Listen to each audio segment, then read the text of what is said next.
Perfect. Okay, so last week we had a discussion about demographics. That is the first special purpose domain that we have taken, and we understand all the elements which are part of that particular domain. Also, we have done the code conversion, right? That is what we did in the previous class. Now, if you remember, there are a lot of domains. We categorize them into multiple. If you see, one of the class that we have understand is special purpose, correct? So we have how many domains in that? Anyone can help me with that? 4. Yes. So you have the demographics followed by your comments domain. Comments, Yeah. Comments. subject elements, subject results. Wonderful. Then you are going to have the next set, which is nothing but the events. Then you are going to have something called findings, then Files. interventions, and also trial design, correct? So these are the various things that we have discussed, and we understand that in each of this particular class, each one, if you consider as a class, in each of this, we will pick some domains we'll proceed with. That's what we understand. That's what we discussed actually. Now the question to all of you is, we started with the DM because it's a parent domain. Well and good. Let's say that I want to talk about, subject elements and subject visits. If I want to start with that particular one, let us say, can someone tell me, even in the, when I'm talking about the DM, let me open your, what I can call it as the class notes.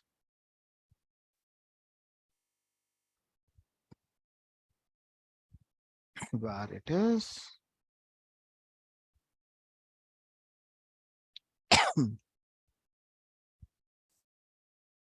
Yeah. If you look into this particular one, there is one piece. I have expected a question on that day, but I haven't get it. But let me raise this question from my side. What is this treatment arm details consist of?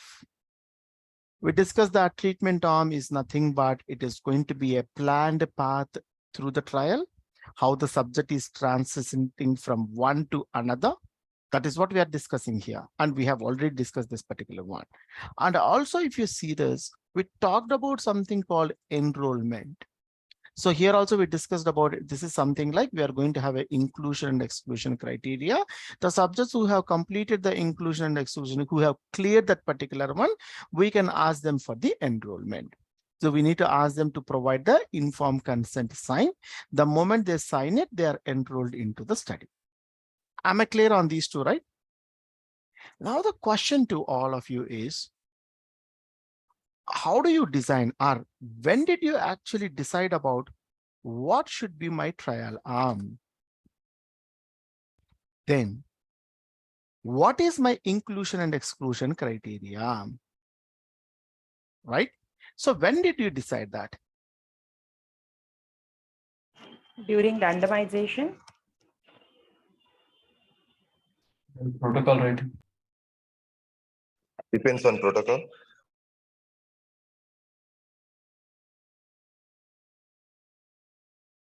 Before phase 1. I'm really sorry, my bad. Now I'm feeling better now with this headset. Sorry for that.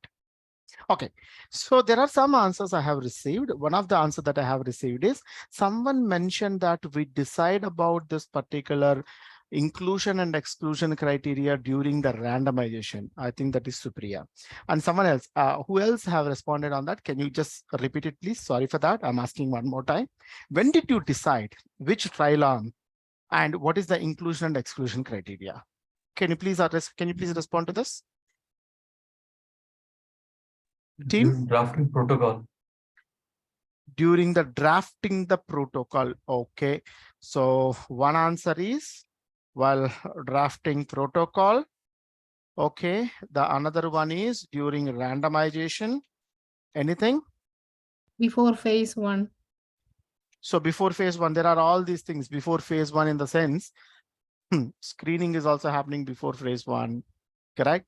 Drafting the protocol also happening before the phase 1. When exactly? Inclusion exclusion criteria during the protocol drafting. planned treatment arm during protocol drafting and actual treatment arm during randomization. Actual treatment term during the randomization. So now you brought up two different things to me now. Those are going to be, when you're talking about the things, you're talking about planning and actual, correct? So you brought up something new now. Okay, now let's stop asking the questions and let's go ahead with, what is our conclusion of this. First thing, guys, who is this? I think Deepthi, right? Deepthi, yeah. As you rightly mentioned, there are always two things. One, Adinarayana saying that before the start of the trial. Wonderful. Okay, before start of the trial. Prior to trial. Prior to start of my trial. Okay, wonderful. I'm okay with these answers. I'm really happy with the answers. Okay. Okay, now first thing, guys, what is arm? Arm is something like, what is the treatment? I can say treatment path, to be precisely speaking, it's a path. It is a path the subject is traveling throughout the study, right from screening to till the follow-up. In what path the subject is traveled, that path will be defined as a treatment path. Wonderful. One is the first thing. Number two, inclusion and exclusion criteria. Again, this inclusion and exclusion criteria, randomly you cannot pick it. At the same time, you cannot take this inclusion and exclusion criteria as a fixed thing for every trial. That is also not possible. It is not a fixed thing for your study. Am I correct or not? If this inclusion and exclusion criteria is also related to my study drug. Am I correct or not? Whatever the study drug or treatment is there, that is the one actually decided. As per the treatment drug, you are going to see what is going to be a inclusion criteria and what is going to be your exclusion criteria, right? It is not a fixed thing. It is purely depends upon the study treatment or the study drug. Okay, the treatment path again. What is going to be the dosage? What is the total thing? And how many times I have to go? That is nothing but your frequency. Is there a washout period? When I should go for the follow-up? Again, all these things will be depending upon your study drug only. So if you start thinking about your treatment path or inclusion or exclusion criteria, right? Also, how many times the subject has to come to my site? That is nothing but how many visits subject supposed to visit, how many times the subject supposed to come to the site. That is nothing but the visits information. Then what are the various elements that should be part of my trial? I'll talk about these elements now, right? What are the various elements the subject supposed to go through the trial? That also need to be decided before I start my trial itself. Am I correct or not? When I have all this information, handy, right? I can create a summary of that. That summary is going to be the key. I can say that, hey guys, I'm actually screening the subjects based on this inclusion and exclusion criteria. As per this particular one, I figured out my subjects. Once subjects are available, subject has to go through a certain element through the study. Those elements I'm defining now. In each element, the subject has to come to visit, and these I'm defining as the subject visits information. I'm defining it here. Once I have the elements and visits ready, I'm going to create a path for each of the subject in the trial that I'm calling as a trial arm, and I'm just summarizing everything at one place. That is nothing but my trial summary. Remember, all these things should be well defined. All these things should be ready before you start anything. Am I correct or not? Mean to say, before you go with your subject screening, before you go with your subjects, selection of your subjects, before you start with, what is my study drug treatment is going to be, anything before you decide, can I say that this information must be available? Every one of you are with me. Is that right thing or not? Yes or no? Yes. Okay. Now, Yeah, can yeah. I say, yeah, can I say that this is going to be the first thing we need to do before even we need to go with subject recruitment also. Before we announce our particular trial, particular study, we should have all this information. We, in the sense, sponsor should have all this information ready. And we mentioned that there is one document which is going to talk end-to-end details about the study. That is nothing but who need to be recruited, how the recruitment should be, what is the design of my trial should be, what information I should collect, what drugs I'm testing, what is my study design, what are my statistical considerations, what is my inclusion and exclusion criteria, right? Where we are going to have all these things. I mentioned that there is one document which have all this information. Can someone tell me what is that document is? Protocol. Wonderful. Very good. So protocol is going to be the first document which we are going to create in our trial, which is going to have all these details. Simply, I can say that my entire trial design is going to be part of this. Am I correct? At least the information that is required for my trial design is part of my protocol. Based on this only, we consider this as a Bible where we can start doing everything as per this. Correct? It is going to be a reference guide to us. It is going to be a reference guide to all the CRAs, it is going to be a reference guide to all the CROs, it is going to be the guide for all the investigators, principal investigator, all the supporting staff who is actually supporting your entire study. They're strictly going to follow whatever is mentioned in the protocol as is. Correct? Now, can I say, while you drafting this, or by the time you have your protocol ready, by the time all these planned things are ready, can I say, does any of this have the subject information? No. No. No, right? So mean to say that my trial design things are independent of these subjects. Subjects are not part of my trial design. Am I correct? Right? This is one of the most important thing. In the trial design, we don't have the subjects. Okay, fine. So these are subject independent. Wonderful. Since it is subject independent, as Deepthi mentioned here, there are two things. One is planning, another one is going to be the execution, which is nothing but the actual. For an example, you decided that, hey, for the subjects, I want to give drug A with 50 mg first, followed by same drug A, 100 mg, followed by, we will give the placebo. This is what you planned. So where you mentioned that? In your treatment part. But for some reason, you started with A 100 mg, then followed by A 50 mg, followed by you have placebo. What happened? This is how you actually given this. We are not expecting the deviations between the planned and actual. But in a real-time scenario, there are scenarios where you directly or indirectly, or there are cases where you are going to have the deviation from the planned path. Yes or no? All right. So always, at least I can say that there are some minor things is going to happen. There are definitely some minor issues are going to be there where your planned is deviated from your actual, or I can say that your actual is deviated from the planned. Let's say that for each subject, you mentioned that a subject has to come 10 visits.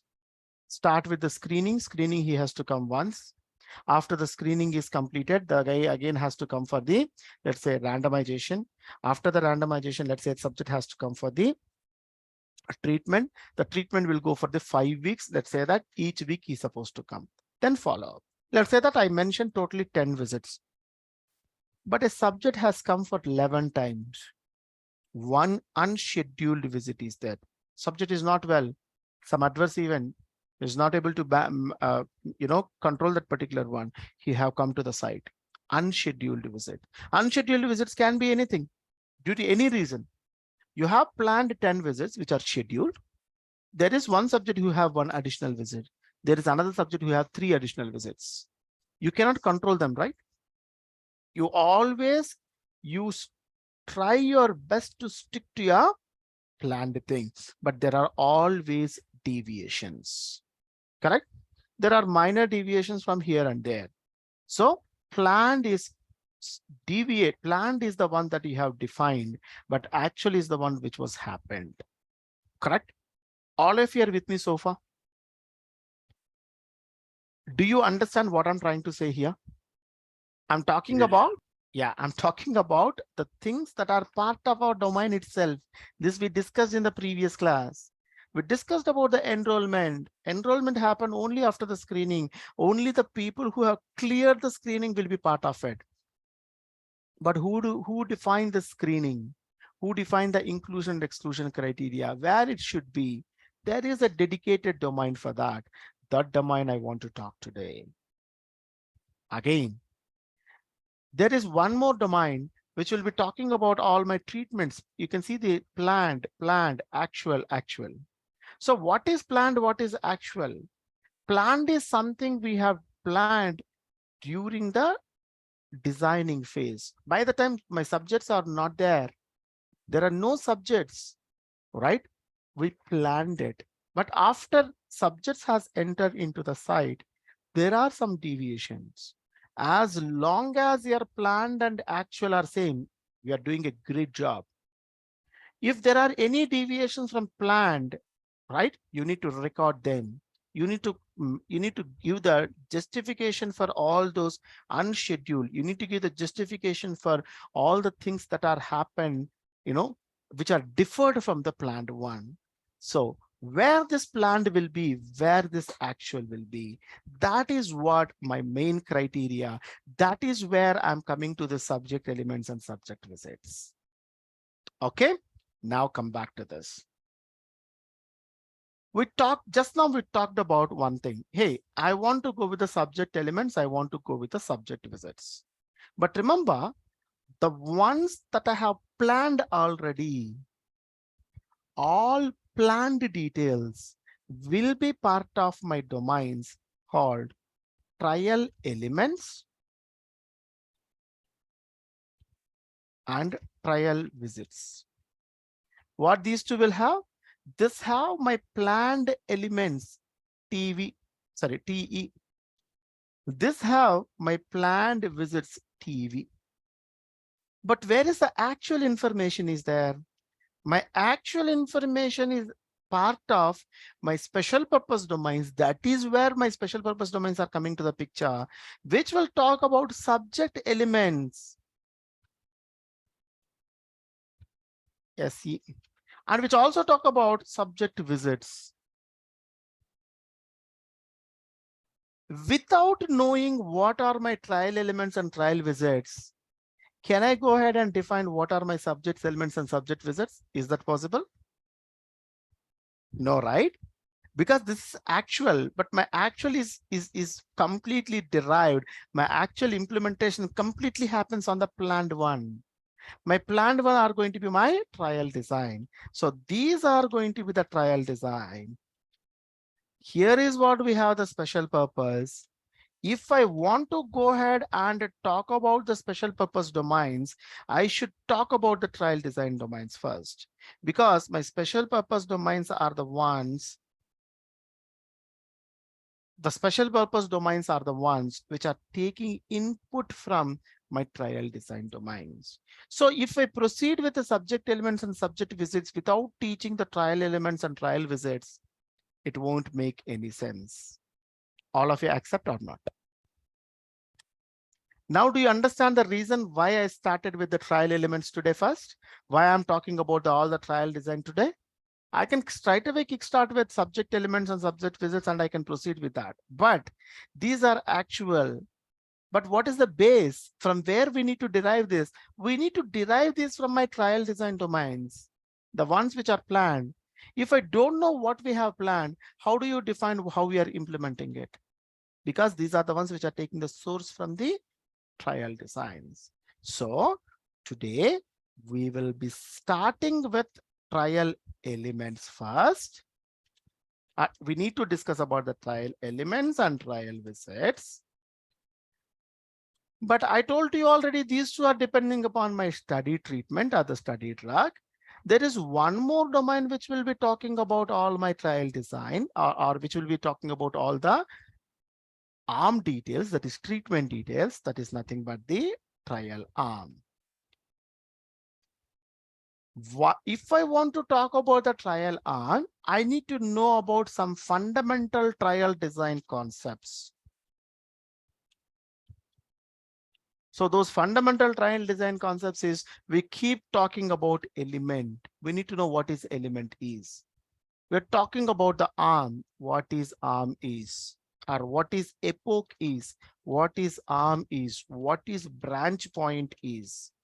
If I am good with this, if I know this, if I understand the design, then I can go with the trial arm. If I know the trial arm, I can derive the trial elements. If I know the trial elements, I can go ahead with the trial visits. If I know all this, I can switch on to my subject elements and subject visits. Do you understand the flow now, all of you? Can I have a confirmation? Or if you have any questions, please feel free to ask me.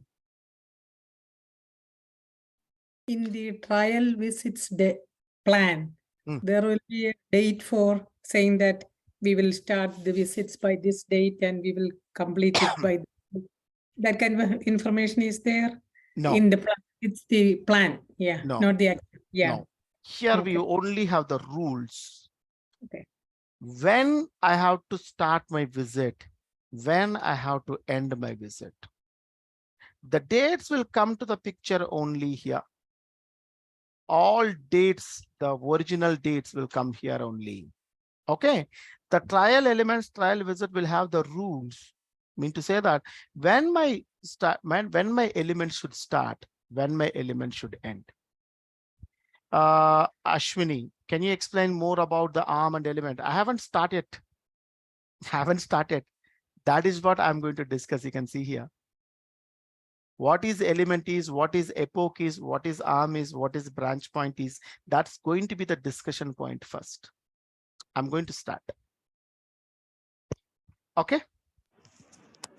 One more question, like for subject, how will come to know that for a particular subject, this particular trial arm is planned and then actual is this?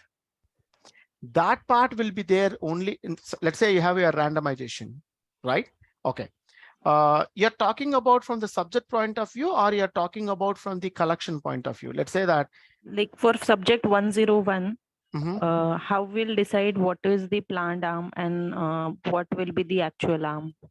Okay, the planned arm will be right after the randomization. Let's say randomization is all about, hey, I'm assigning you to the one group. I'm assigning the 102 to the one group, 101 to the other group.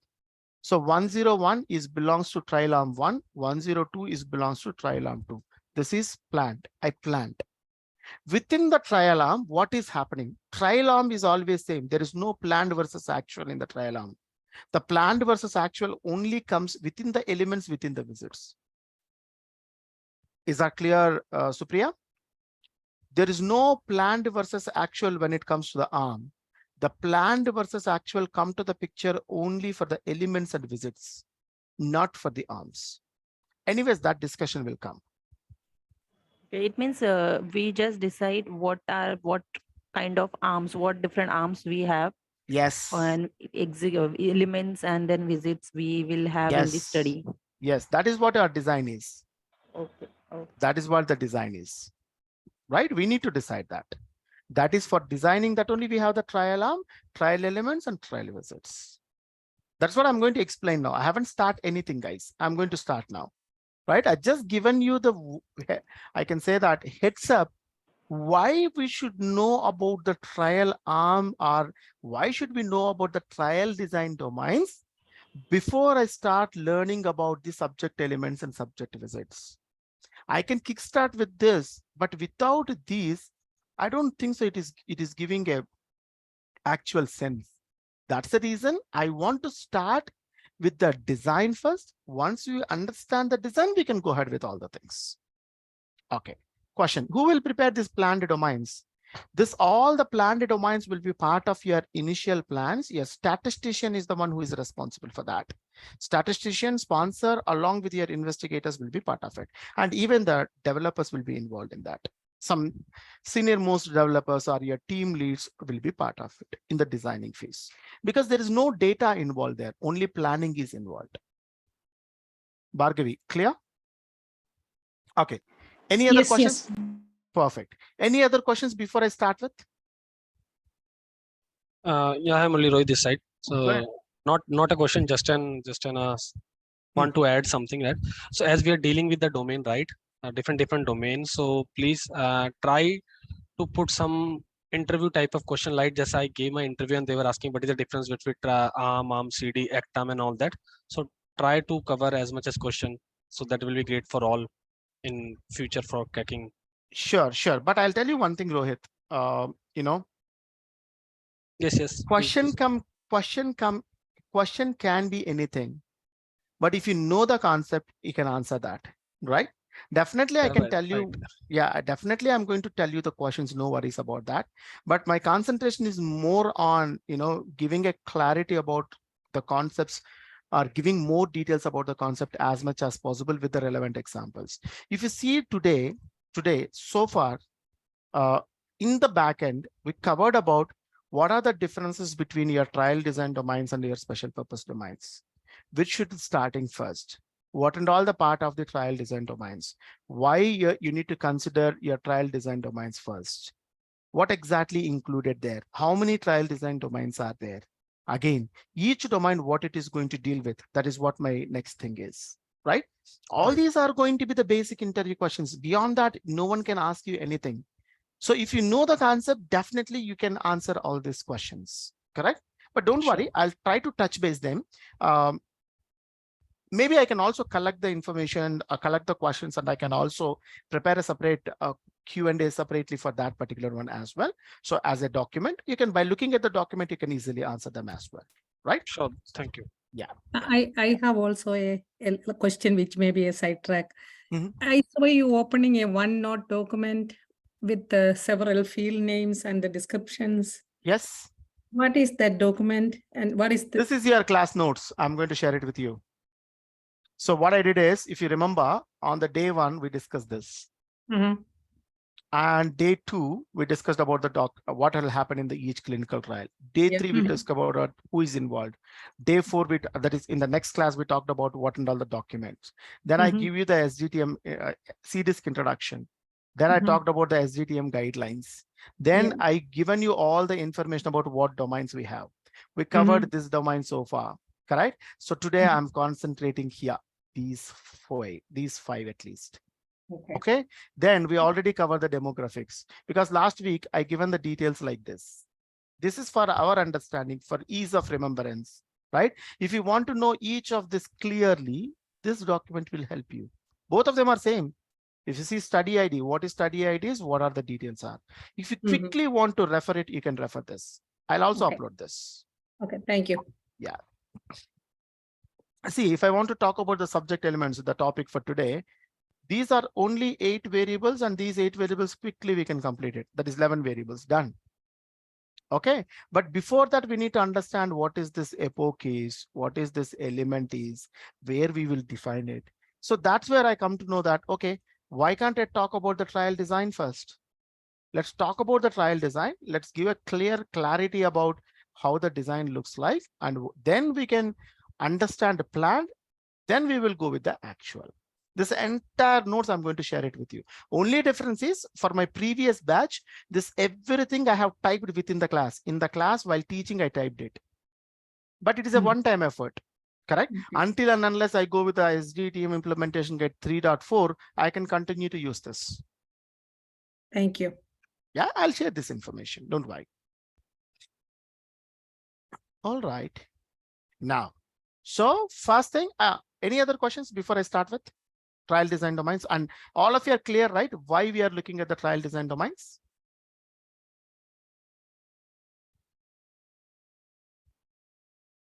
Okay, Samira, first of all, yes, I'm going slow only. I'm not going fast, but still, if you want me to reduce the pace, I'm 100% okay. I'll reduce it. And I'm moving around the different files. These files, when the user asks, I'm showing it. And these are not a new files for you. This is the file I used in the previous class, correct? 2.5 hours, we entirely typed this particular one in the class only. This is something new, but I have shown this in the previous class already. This is nothing but your class notes. If you see, these are the only 2 files I have used in the class so far. Yeah, no, I mean, I am new to this, so maybe other No people problem. here in the class already have knowledge about it.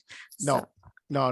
Samira, everyone are new. Some of them has worked in CDM or other thing, but everyone is new. But your feedback is considered. I'll go slow. thank you so much. Generally, I go appreciate it. slow only, but sometimes maybe unknowingly I increase my pace. In that particular case, slow down me. Just drop me a message or unmute yourself. Say that, hey, Murli, you're going at a higher pace. Slow down. I definitely slow down. Okay.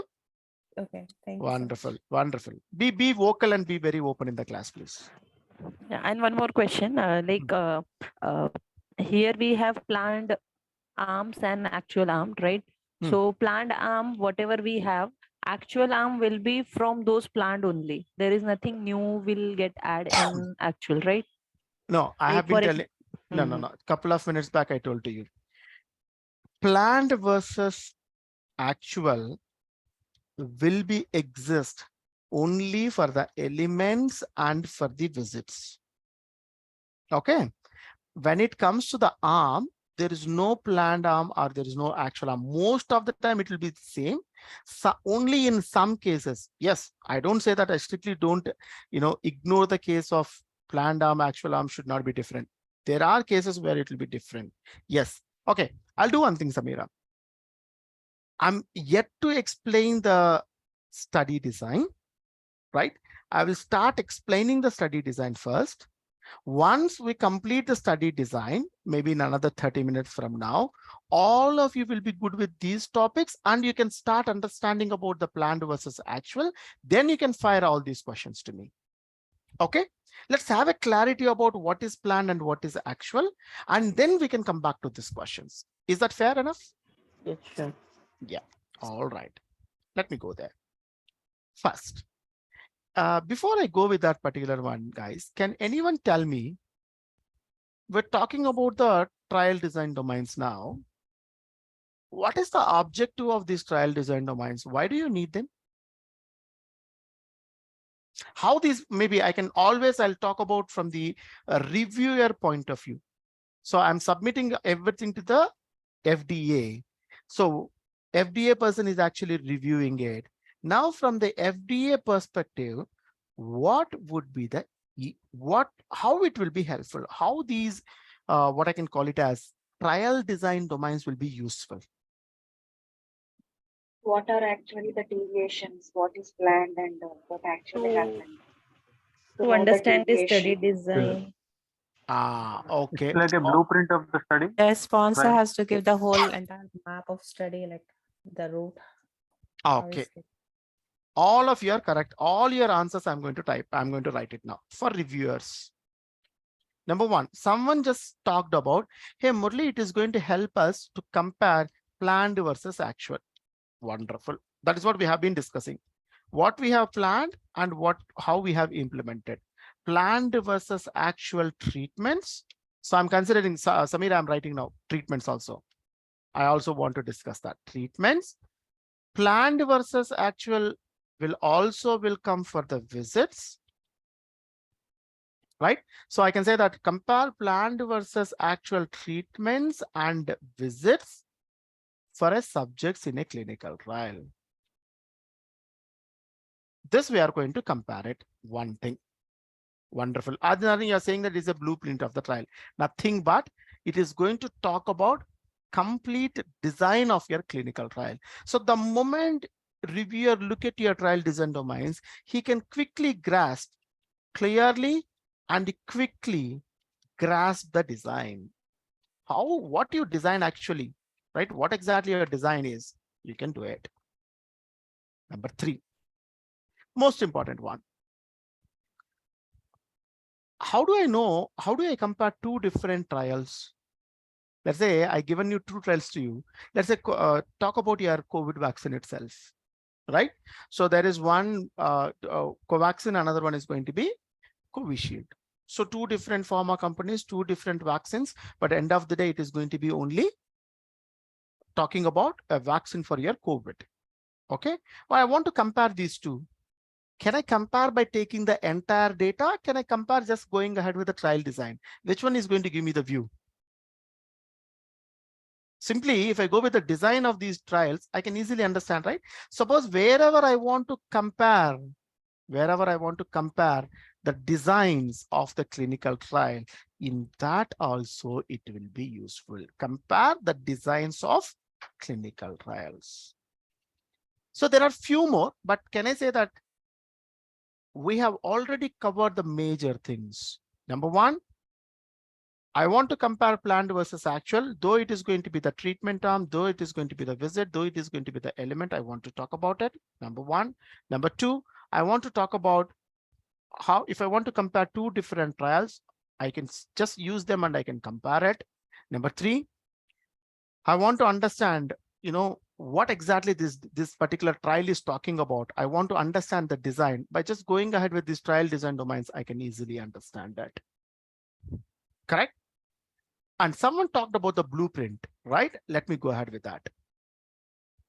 Praveen, wonderful. Instead of reading the protocol document, we can quickly go through the trial design. Yes, you can also do that, but I can say that it is vice versa.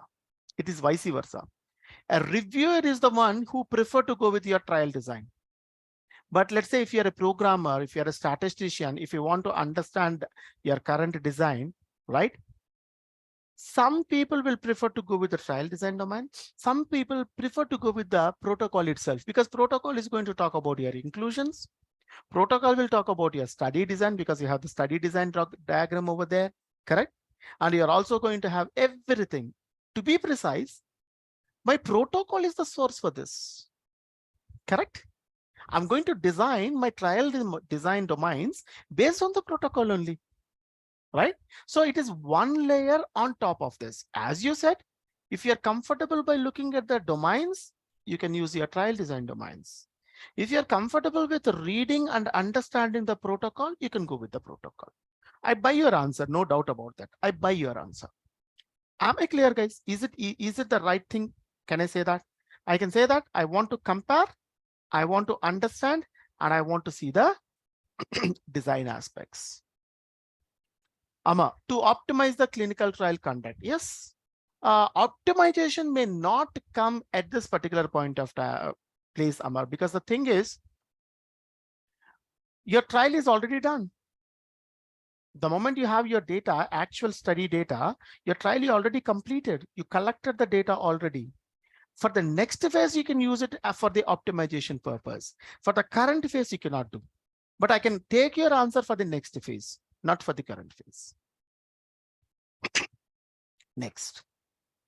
Someone talked about the blueprint. I'm also going to cover that particular one. Can I say that the design of a clinical trial is nothing but it's a plan for what? Can I say that it is going to be a plan for what will be done to the subjects? What you're going to do to all the subjects. Number 2, by implementing something, end of the day, you need to collect the data, correct? What data you are collecting from them? What data you will be collected from the subjects? Can I say that these 2 are the most important things? Again, your trial design document will talk about it, right? Through your entire course of trial, what you are doing to the subjects, Mean to say how many lab tests you are conducting, how many times you are taking the specimen, what kind of drug you are giving to him or her, what is the method, what is the dose of administration, what is the route of administration, right? What is the concomitant medication you have planned, right? When you want to go ahead with the follow-up, everything to the entire course of trial, right? You are going to see what you are going to do with the subjects and what data you are going to collect from them, right? Why you're doing this? End of the day, you want to meet your trial objectives. To meet your trial objectives, what you're doing, you are going to do it here. Clear? On a nutshell, if someone asks you why you need trial design domains, I can say that trial design domains are the plan for this. And for the reviewers, it is going to help like this. Can I have a quick confirmation? All of you are clear up to this? Yes or no? Yes. Wonderful. Yes. Good. Now, we try to understand the design first. Okay. Once we understand the design, then we can start talking about what is this element is, what is this epoch is, what is this trial, what is this trial arm is, all this. Maybe once we go ahead with the design, it will become easy. Okay, let's start with the design. Let's say study design. For an example, what I'm trying to do is, I'm just taking our main project. Our main project is going to talk about comparison of two different drugs. And it's a placebo control. Can I say that I have drug A? I'm not naming the drug. I'm just going with the drug A and drug B. I have drug B and I have placebo. All I'm doing here is I'm comparing the drug which is already available in the market with our study drug, and we are also going to have a control group, which is nothing but the placebo. So every subject who are going to be part of my study, if it is going to be a parallel study design, they are going to receive drug A throughout the study, drug B throughout the study, or placebo throughout the study. Am I right? If it is a crossover study, all these three drugs the subject is going to receive over a period of time with washout periods between them. Correct? We discussed about the crossover study design and parallel study design already, along with the washout period. But I'm just going to give a quick, refresher on that. What is a parallel study design, guys? Anyone? The subject will take the same drug in the entire study. Yeah. Suppose if you are randomized to drug A, throughout the study, you will get only drug A. If you are randomized to drug B, throughout the study, you will get drug B only. Placebo, throughout the study, you'll receive placebo only. Correct? One drug for the entire study. What is crossover? You will get Subject will receive all the drugs which are part of the trial. Exactly. Every subject will receive all the drugs which are part of your study, right? So between the drugs, you can also have a washout period. If you completely want to, your body need to exert your complete drug from your body. In that particular case, you also have your washout period. Correct? Your crossover study designs are going to take longer times than the parallel study designs because of the washout and everything. At the same time, your crossover study designs are the one which are really effective. Am I correct? Okay. First, we try both the cases. First, we'll go with the parallel study design. Let us say it is a parallel study design. Okay. In parallel study design, what we are going to do? Anyone? Let's say this is the scenario. How you start? You already know the flow, right? You remember this flow, right? Yes, patients will be randomized. You can also see this. Last week I touched base this. This is what I'm going to use it.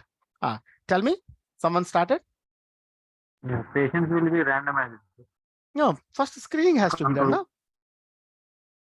Correct or not? First screening has to be done. No? After the screening, only the randomization. Correct? So the first part is going to be screening. Let's say screen. Am I correct or not, guys? Without screening, I cannot go to the randomization or anything. So screening is completed. Let us say in my study, I also have a run-in. What is run-in, guys?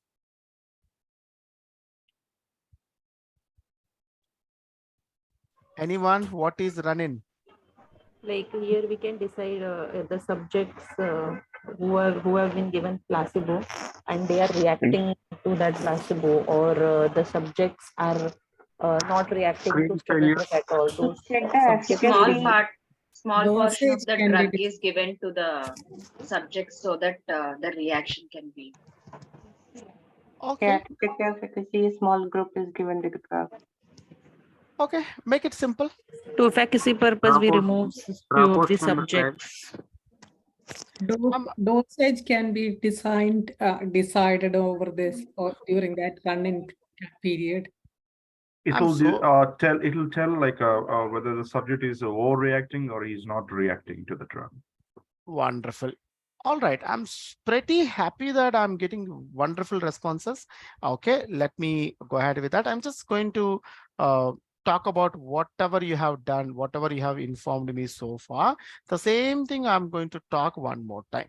Okay, so last someone mentioned that, hey, it can be used for understanding about your study drug and its, how your body is responding to that. Or simply I can say that how subjects are responding to my drug.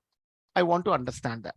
Mean to say, I told you some time back, for all the people who have cleared the screening, that is all the eligible subjects, we will give the same drug. That is nothing but we give the study drug first.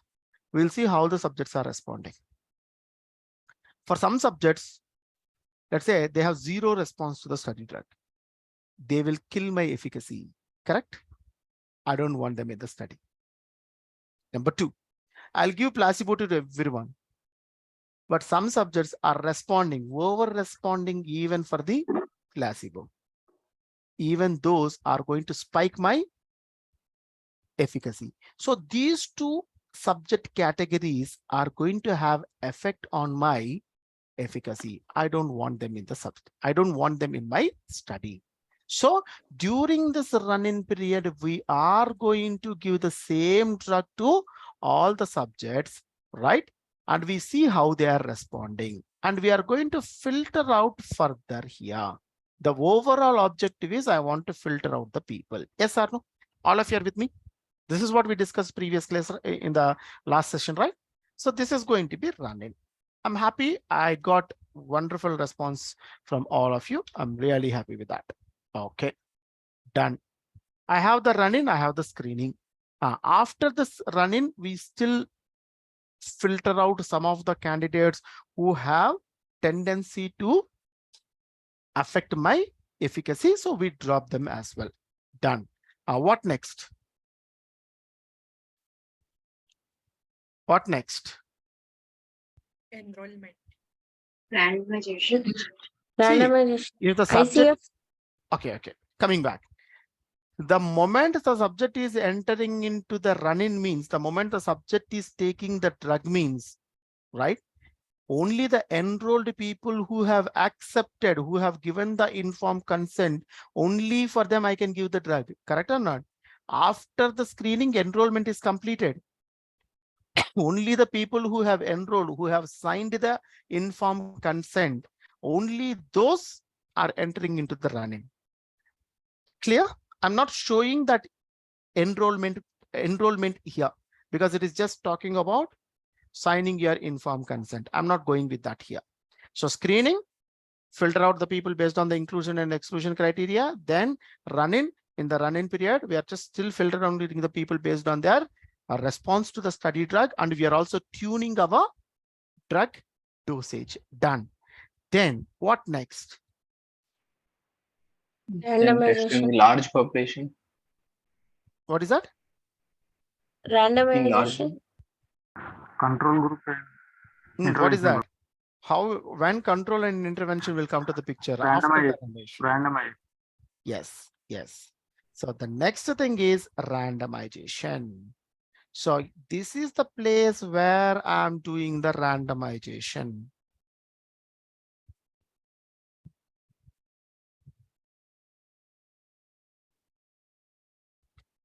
Okay, so this is my randomization. After the randomization, what is going to happen? Can I say that once the randomization is completed, the subjects will be assigned to the respective treatment groups. Am I correct? Few people will be going to drug A. Few people will be going to drug B. That is, they will be assigned to drug B. They're supposed to take drug B. And few people are going to take the third one, which is nothing but the placebo. Am I right? So this is the place the subjects are taking a divergence. Either they will be going ahead with this.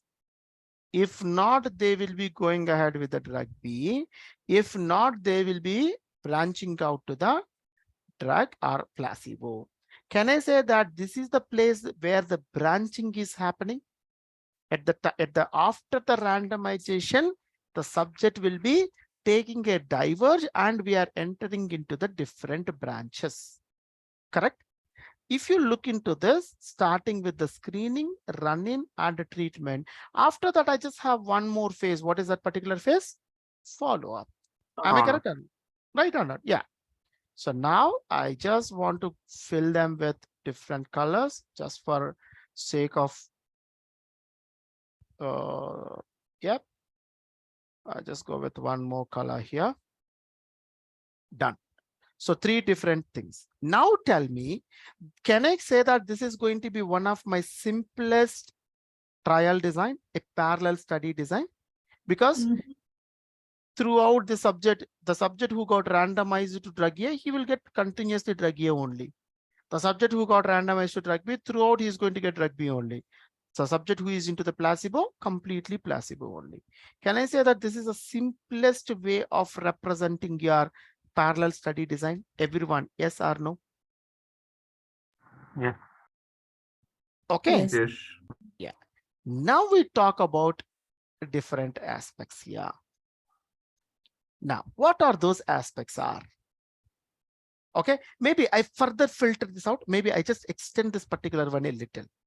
Now, let's say there are 3 subjects, 101, 102, 103, 3 subjects. All the 3 subjects has to go to the screening, right? Screening is common for all the 3, right? There is no doubt about it.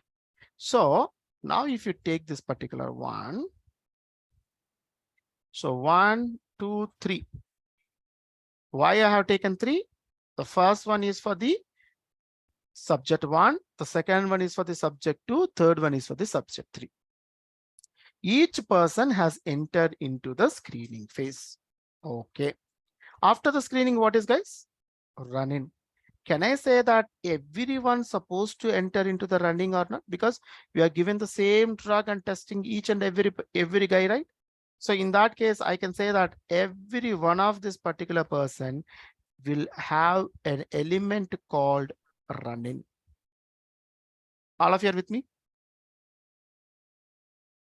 Yes, but on the treatment side, either we are comparing drug and placebo, right?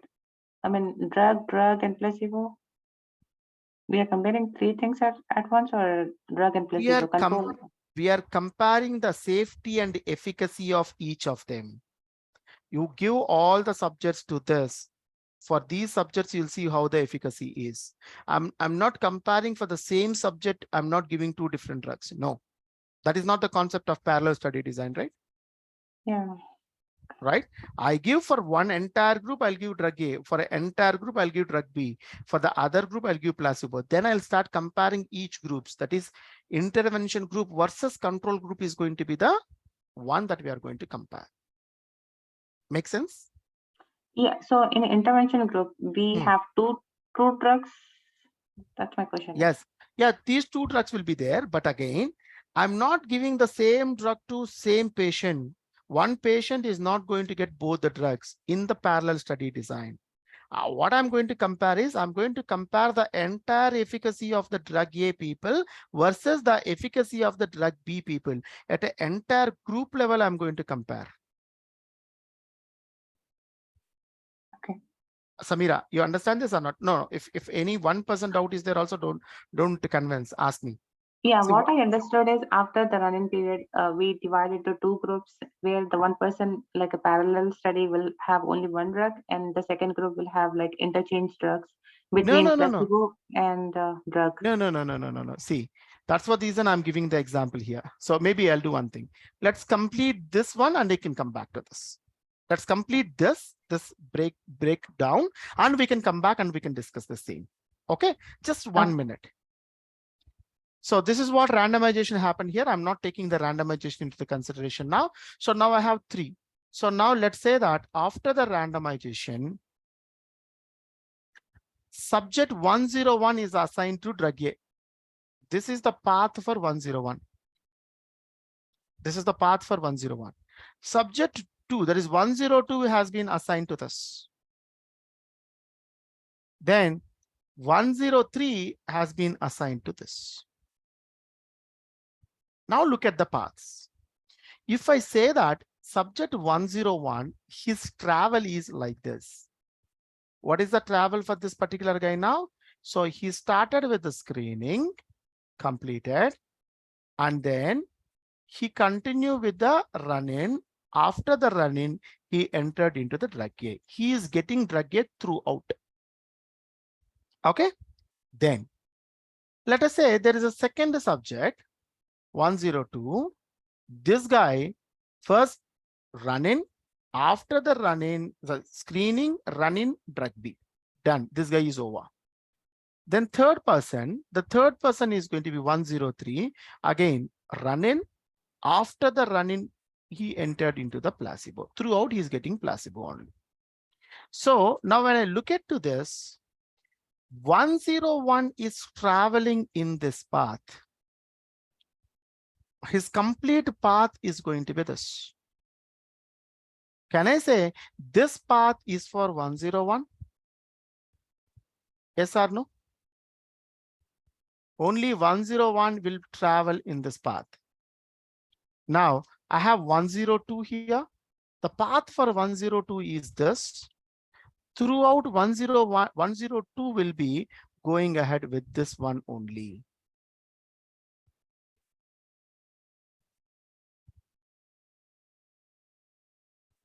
Correct? Now I have the third one. The third path is for the 103 guy. So throughout, this guy is going to travel with placebo. Now I'll come back to your question, Samira. Can I say that whatever this green color path you can see, this entire path is having 3 elements called screening, run-in, and drug A. This is the trial arm for 101. 102 trial arm is here. 103 trial arm is here. First of all, each subject we are clear with, there are 3 trial arms. 101 has a trial arm 1, 102 has trial arm 2, 103 is going to travel completely with the trial arm 3. First of all, trial arms and its definition is clear now? Everyone? This is planned. What I'm talking is planned here. Can I have a confirmation all of you are comfortable with this? Sir, one small doubt. Previously, when you compare with the 2 drugs, sir, only placebo and study drug, you said that run-in, they will take study drug. Here, there is a small confusion. 1 drug and 2 drugs. Yeah, that's what my confusion is. Okay, let me clarify. Small confusion in running period. Just give me a second. I'll clarify that first. So run-in period, not every study will have run-in period. Not every study.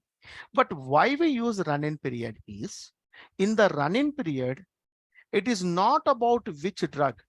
So I have 2 drugs here, right? Drug A and drug B.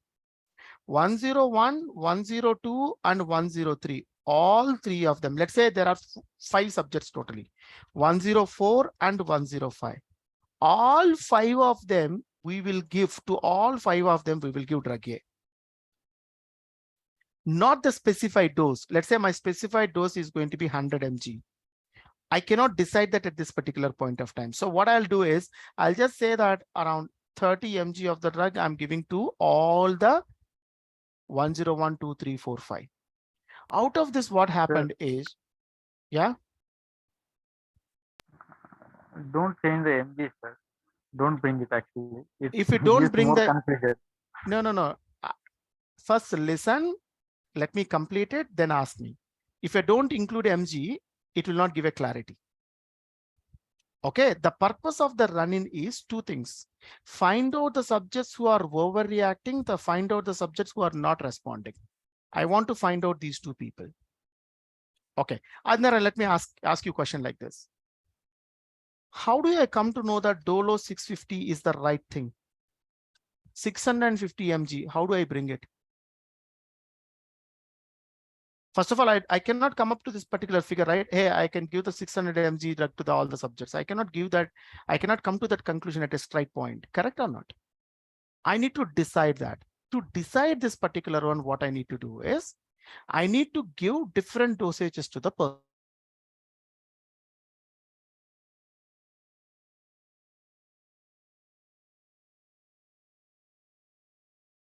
persons. Paracetamol 300 in the market. The people are using it 500 mg already, but majority of the people understand that it is not giving the right effect. We conducted the polls, we conducted the surveys. So definitely we need to go beyond this particular dosage. 500 mg is not sufficient. Dolo is also a paracetamol with a different, slightly changed composition, but I need to increase the dosage. How much is the dosage amount? I'm not sure. To conduct these two, to get the conclusion, to understand how much is the drug I should give, I'll go with the run-in.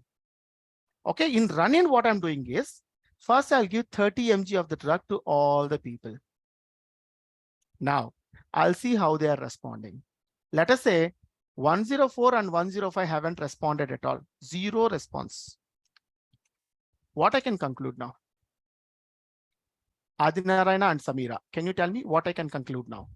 I don't know how much is the drug I have dosage I should give. So for the drug A, I just given 30 mg, but these two patients have zero response. What I can say? The dosage is not sufficient for them. Increase the dosage, sir. But it is sufficient for the remaining people. I given the same dosage. No. Psychological effect come to the placebo. This is the original drug. This is the drug that I have given. Let's say we are 20 people guys in the class. All of us are having headache. To all of you, I have given the same drug.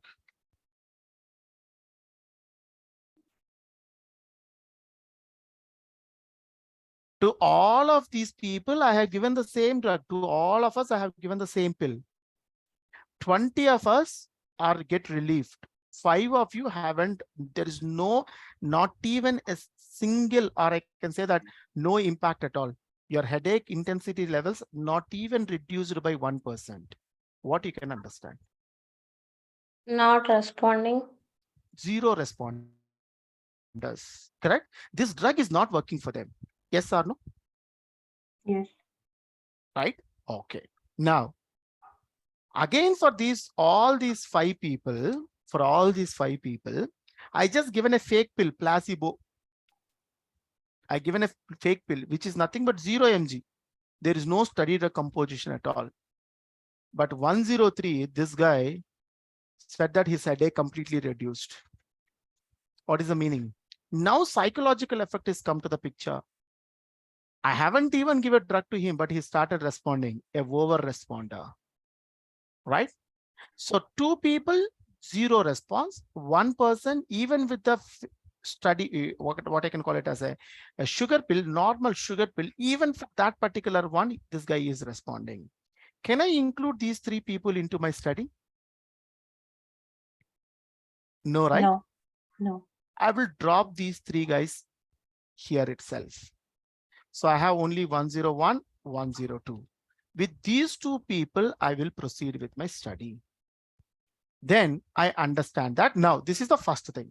Second, for 101, 102, again, headache is not completely reduced. My headache intensity comes down, but not complete relief. Now what we do? Instead of giving 30 mg, I will try with 50 mg.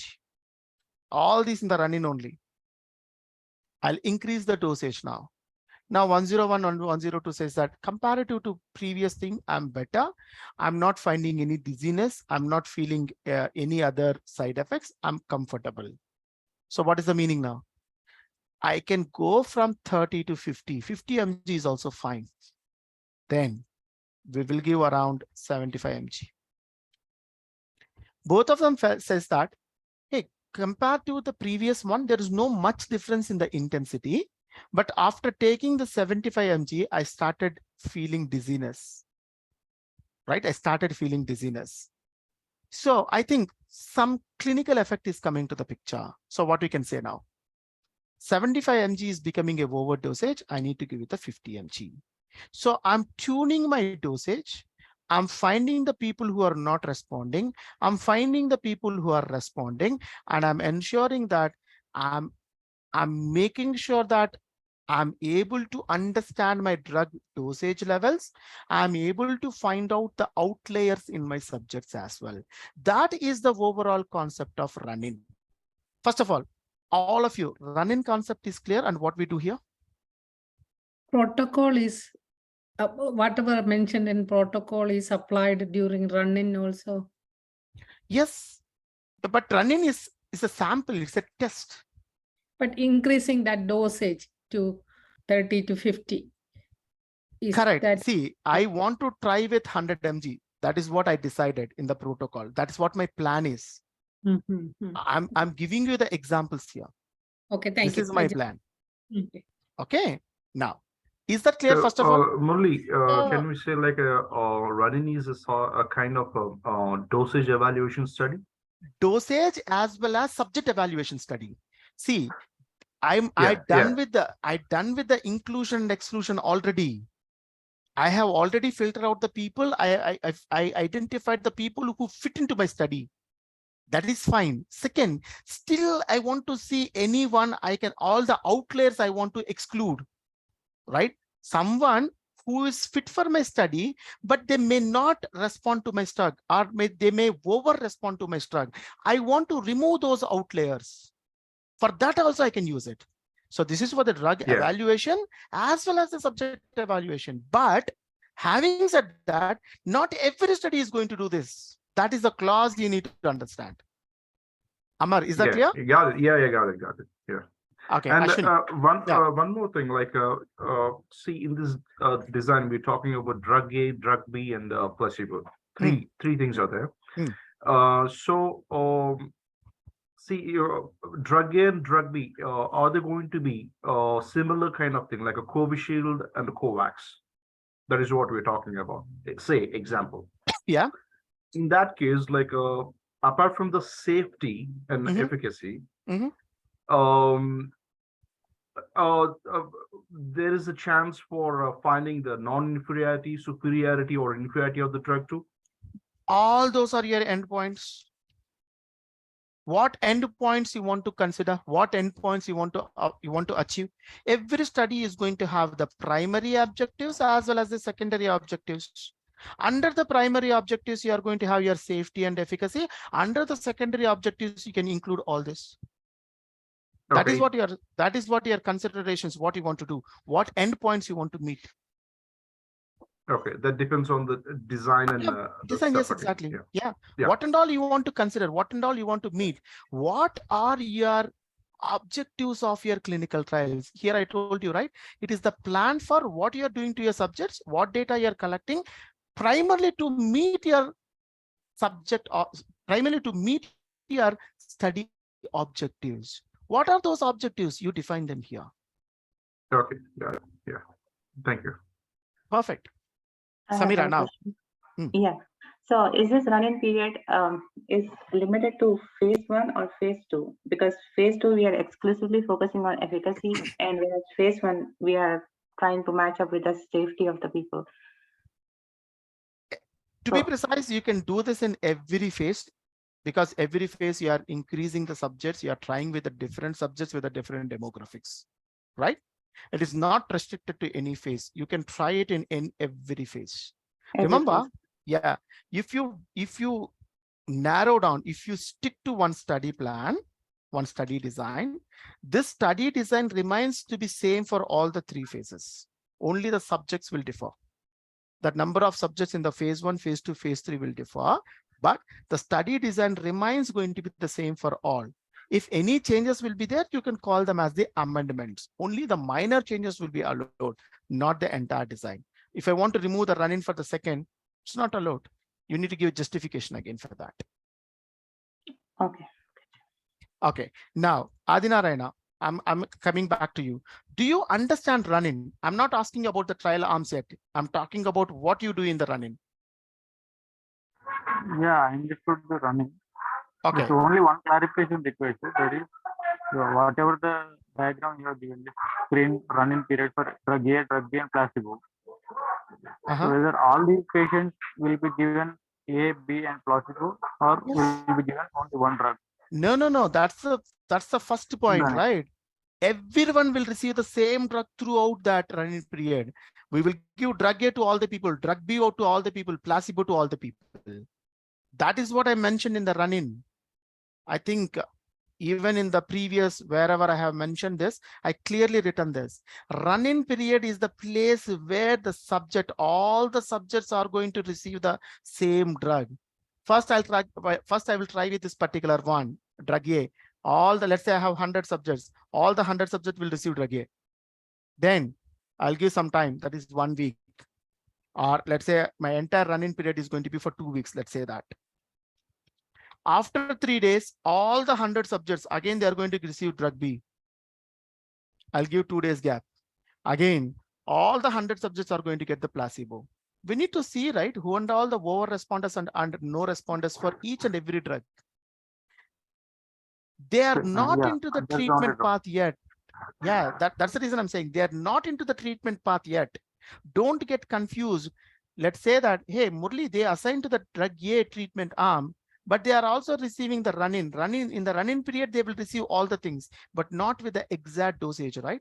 Let's say my treatment is there for 5 weeks. My evaluation will start here. This is the main point all of you need to understand. My evaluation is going to start from treatment only. Before the treatment, during the run-in period, we will not collect the data. That is the data that we are collecting. We are not going to present to anyone. We don't consider that particular one for the evaluation purpose. My evaluation will start only from here, because from this particular one, how many weeks of treatment is there?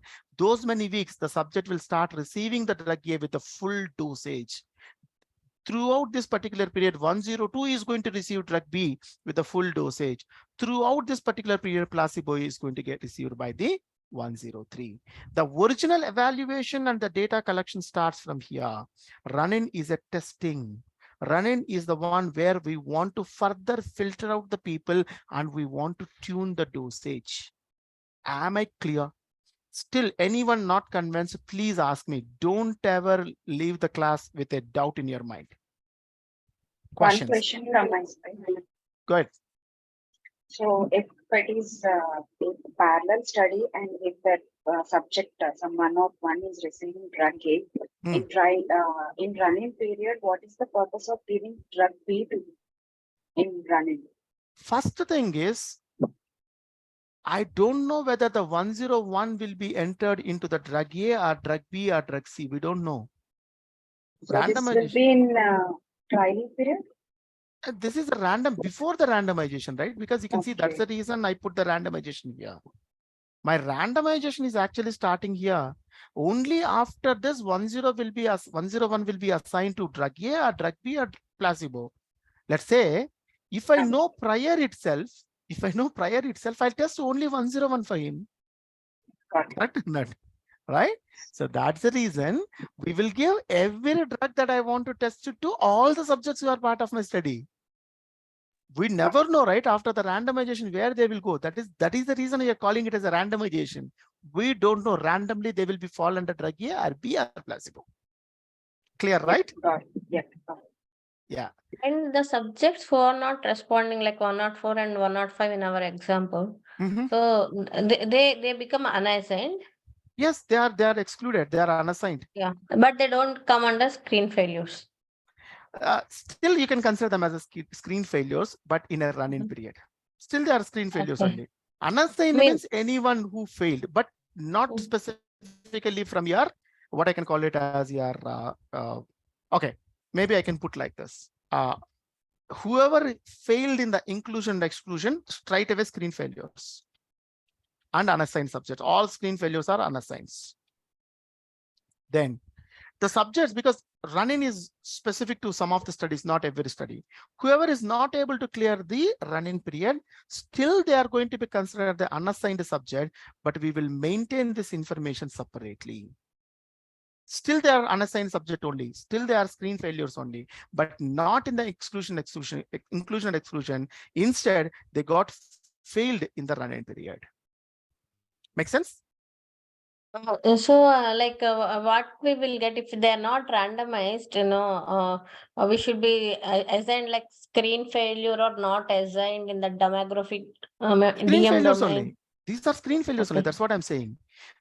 Both of them are screen failures. Both of them are unassigned subject. But let's say that 106 failed in the IE itself. 101 and 103, the ones we are talking now, they clear the IE, but they failed in the run-in. But still, I'm updating them with the screen failures only. They are not assigned. We are not going to assigning them. We are not going to consider them for the randomization. We don't consider them. But we don't use unassigned in our studies generally. No, we because will. Go ahead. Because like we did some project in there we can see screen failure is separate and unassigned is separate. So no, maybe your statistician, you're going to consider them separately, but end of the day, whether it is going to be a screen failure or it is going to be an unassigned subject, both of them will not be considered for the randomization. They will not proceed to any treatment term. they will not proceed, but they will consider screen failure. It depends on the statistician whether we consider it as screen failure or unassigned. Both the meaning remains going to be the same, right? Yes. Whoever is failed are the screen failures. The screen failures other name is going to be unassigned. Okay. Suppose if your project also has a run-in, okay, then all the screen failures, I'm going to call them as whoever failed in the IE, I'm going to call them as the screen failures. Whoever are failed in the run-in, I call them as the unassigned. But end of the day, both of them will not be randomized. That is what you need to see. There is no standardization for the people who are not going to the randomization. I can use them in any ways. Okay. Clear? Okay. Yeah. Yes. Murali, one more question. Where you means to carry out this run-in studies? Again, it's very specific to the study I'm telling to you. So after the screening, before my treatment, I'm going to do this run-in period. Generally, it can last for 2 to 4 weeks in the site itself. Okay, you're doing it in the site. Okay, site itself. Then you need to get a ethics committee approval, IRB approval for this. Yes, this is after the informed consent, right? Subjects are already accepted for this. This is already part of it. Okay. So it will also follow the regular process. Okay. Yes. Because before I need to go with the IRB, if my study is involving run-in, it should be part of it. My run-in details should be included in the ICF. Then only it will be part of it. Okay. Yeah. Okay. Makes sense. Because I'm giving the drug, right? Yeah. Makes sense. Yeah. Thank you. Questions? Yeah. If we don't have running period, what will be the screen failure? What will be the unassigned or means not assigned?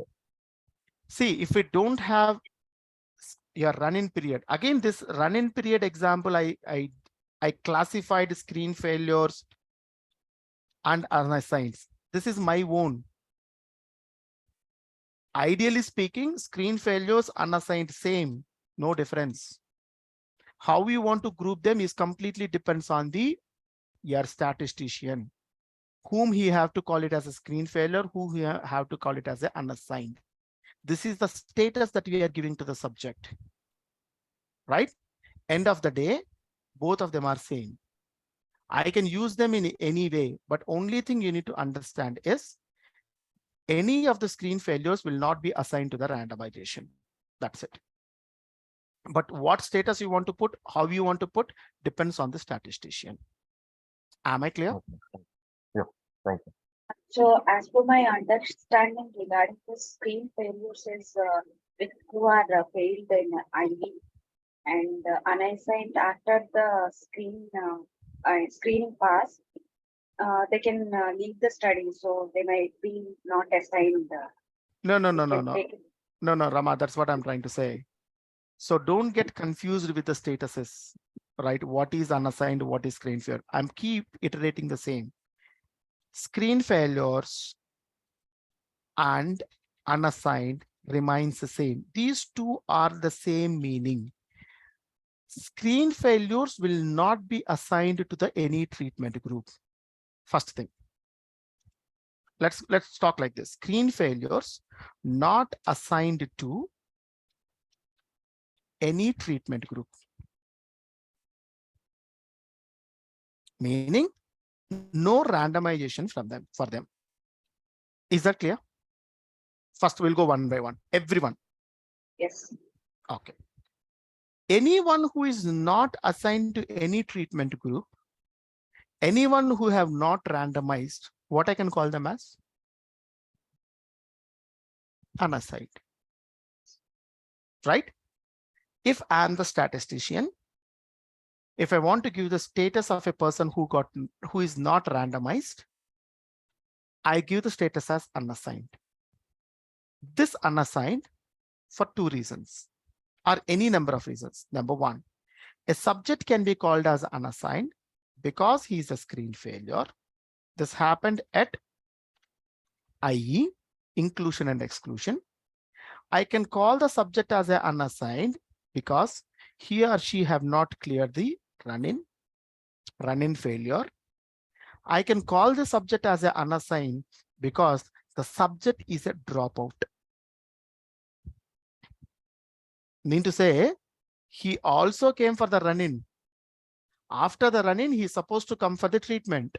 That is, he is supposed to come for the randomization. He haven't appeared for the randomization. Gone. What I can call him as? Again, unassigned subject. Because my DM domain will have all these, right?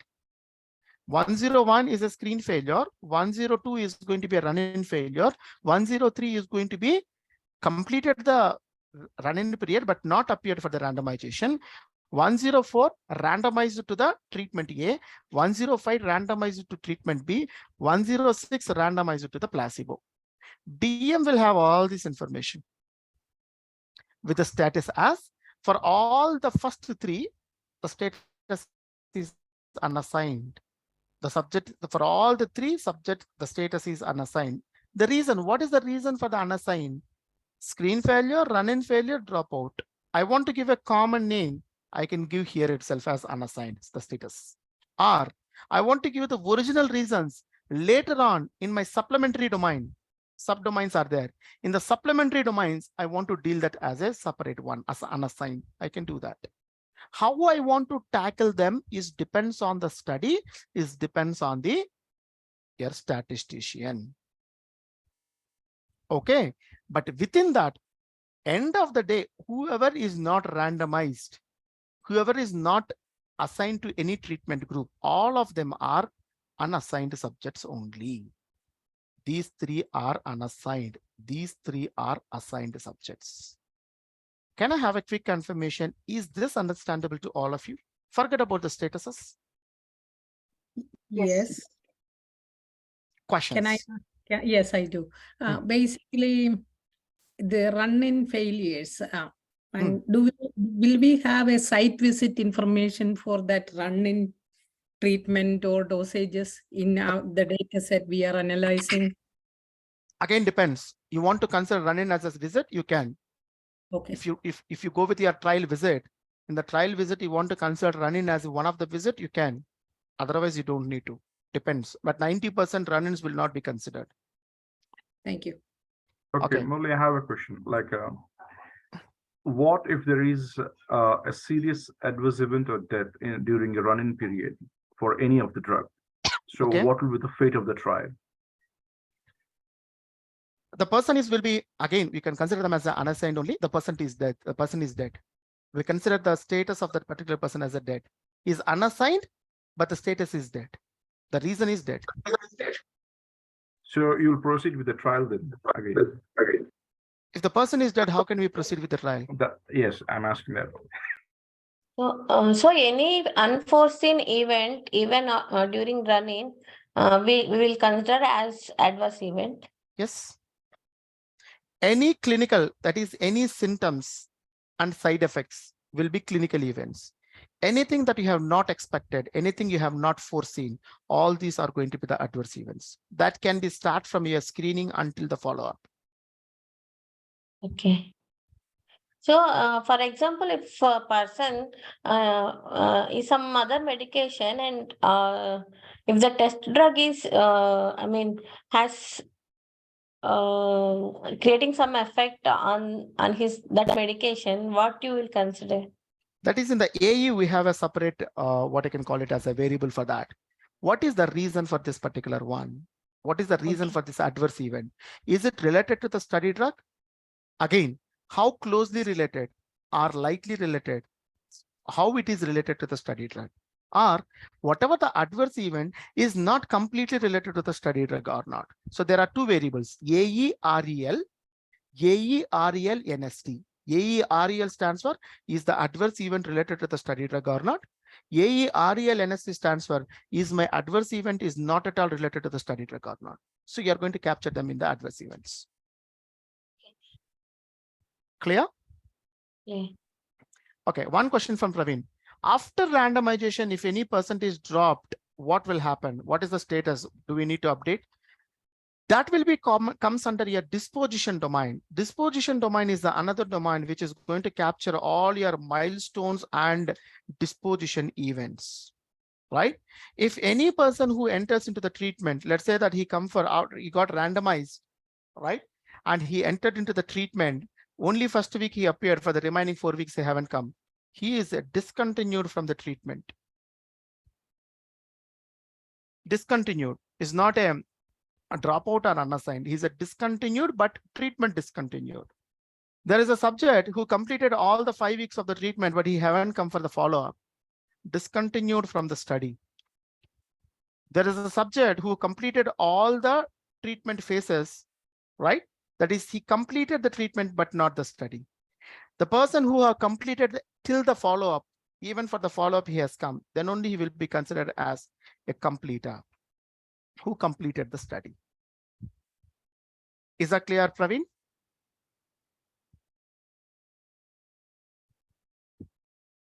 How about IE domain? Does it take the screen failures? All the screen failures are going to be part of your IE domain. IE stands for inclusion exclusion criteria not met. The name itself is not met. Here is the one you are going to have the status IE original result as failure. Anything IE result as a failure, all those are going to be the screen failures. They have not met the bar.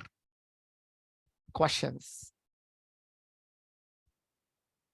Any other questions before I proceed? I'll proceed only if all your questions are clarified. Good morning. Thank you.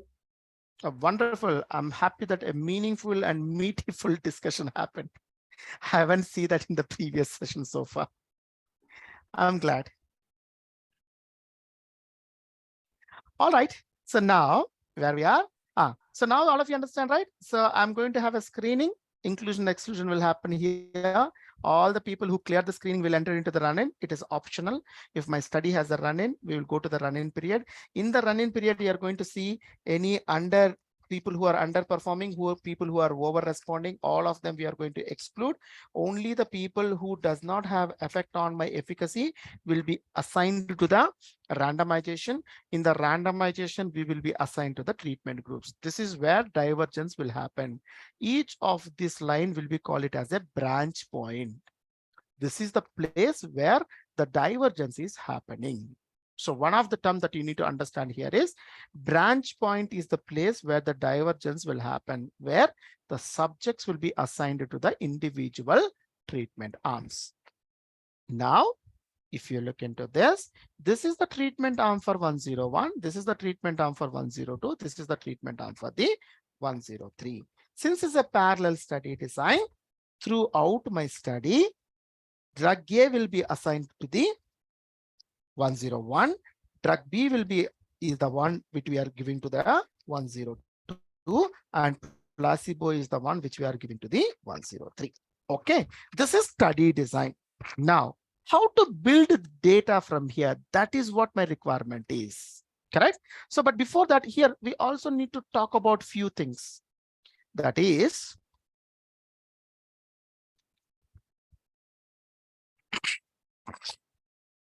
allow me a second. The one thing that I want to talk here is, if you look into this diagram, this one, or if you look into this one, okay, I have something called screening. I have run-in. I have drug A. I have drug B. And I also have placebo. These will be called it as elements. What are them? These are my elements. Whatever you can see here, both the diagrams remains going to be the same, right? The element appeared thrice here. Screening element appeared thrice here. Drug A, drug B, placebo appeared one time.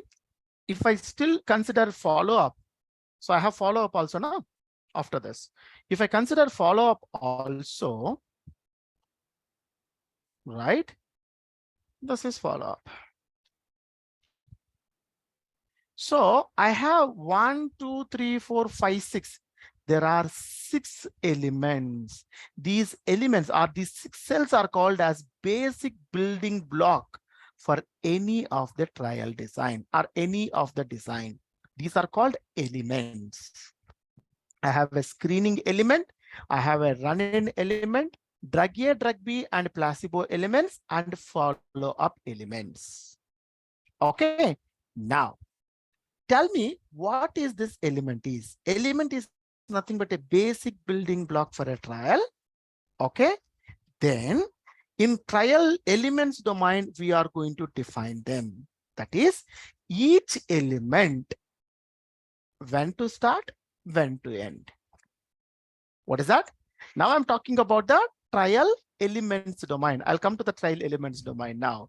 So the trial elements domain will talk about total of, I can say hardly main variables I'm going to talk.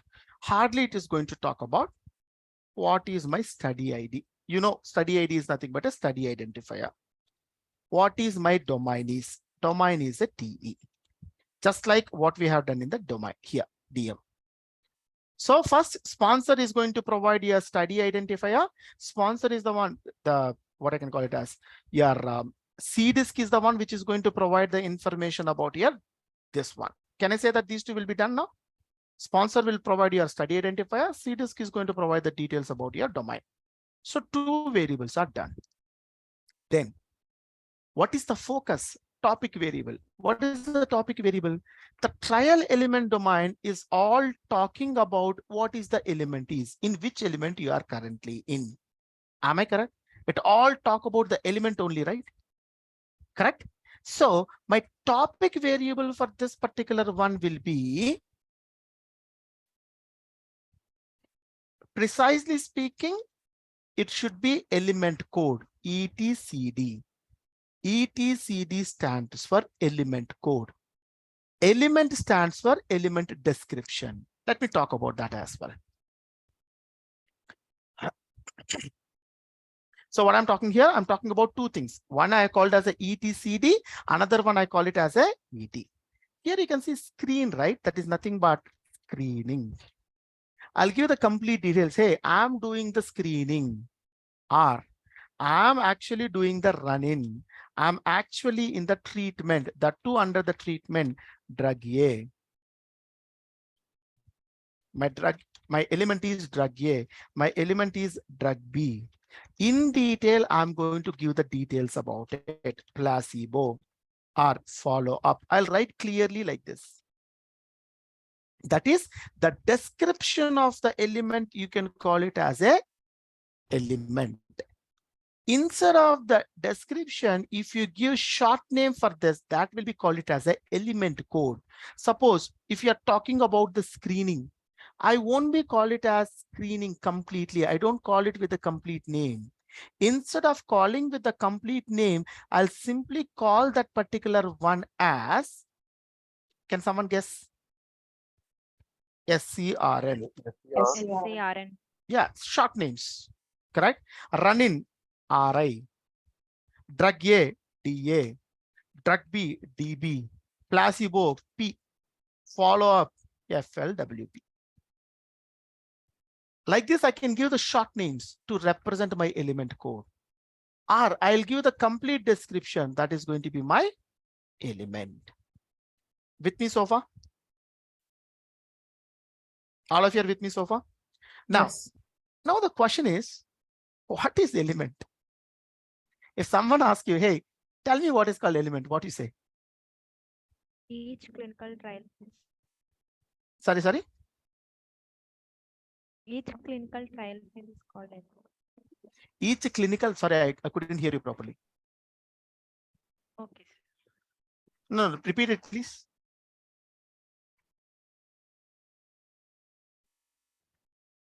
Element is a phase at which a subject is in currently, like screening or running or drug treatment. Everything is an element, right? Yes, everything is an element, but what do you, So how do you define? It can be defined I as mean, a period of time. at On which which phase the stage subject is the currently in. Time subject period is being, in which the subject is. Okay, on which stage. always, if you want to give a clear details, okay, just give me, there are 3 messages. Each clinical phase, element is a phase in the clinical trial, status of the subject. Okay. If all these are correct, then what is called epoch? It's a group of elements like. What do you mean by group of elements? Can I group screen, run in and drug A together? Like treatment group is drug A, drug B, like that. It's That is where always, if someone asks you about the epoch or if someone asks you about the element, always try to deal with these two together. Explain these two together. That will make a lot of sense. Let me tell you first. So let me explain epoch, and then in conjunction with your epoch, I will talk about the element. Okay. Now take this particular one itself. Can I say that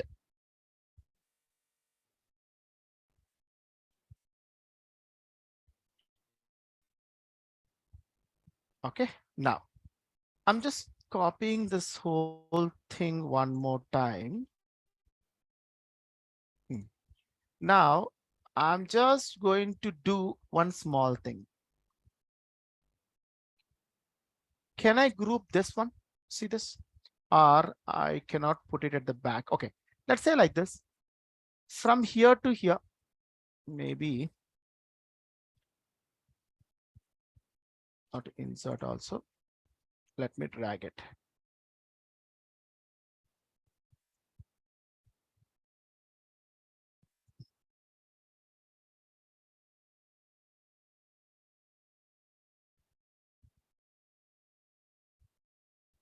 Okay, all I did here is look at this.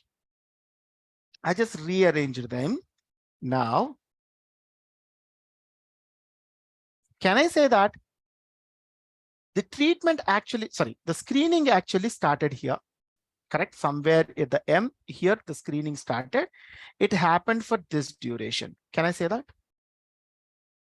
From here to here, actually screening is happened. So I'll insert a shape like this. I'll mention that, hey, this is the period the subject is actually spent for screening. My screening happened for, let's say, 2 weeks or 1 week. Correct? All of you accept this? All the subjects, I cannot complete the screening in a single day, right? So I took 1 week of the time, but this is the time frame I have used for my entire screening. After that, I have run-in. Actually, the run-in also run-in actually happened for 2 to 4 weeks.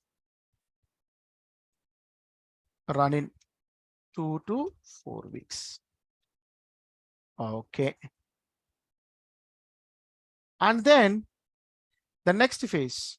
What is my next phase? Actually, treatment. Here, the treatment is the one which has happened.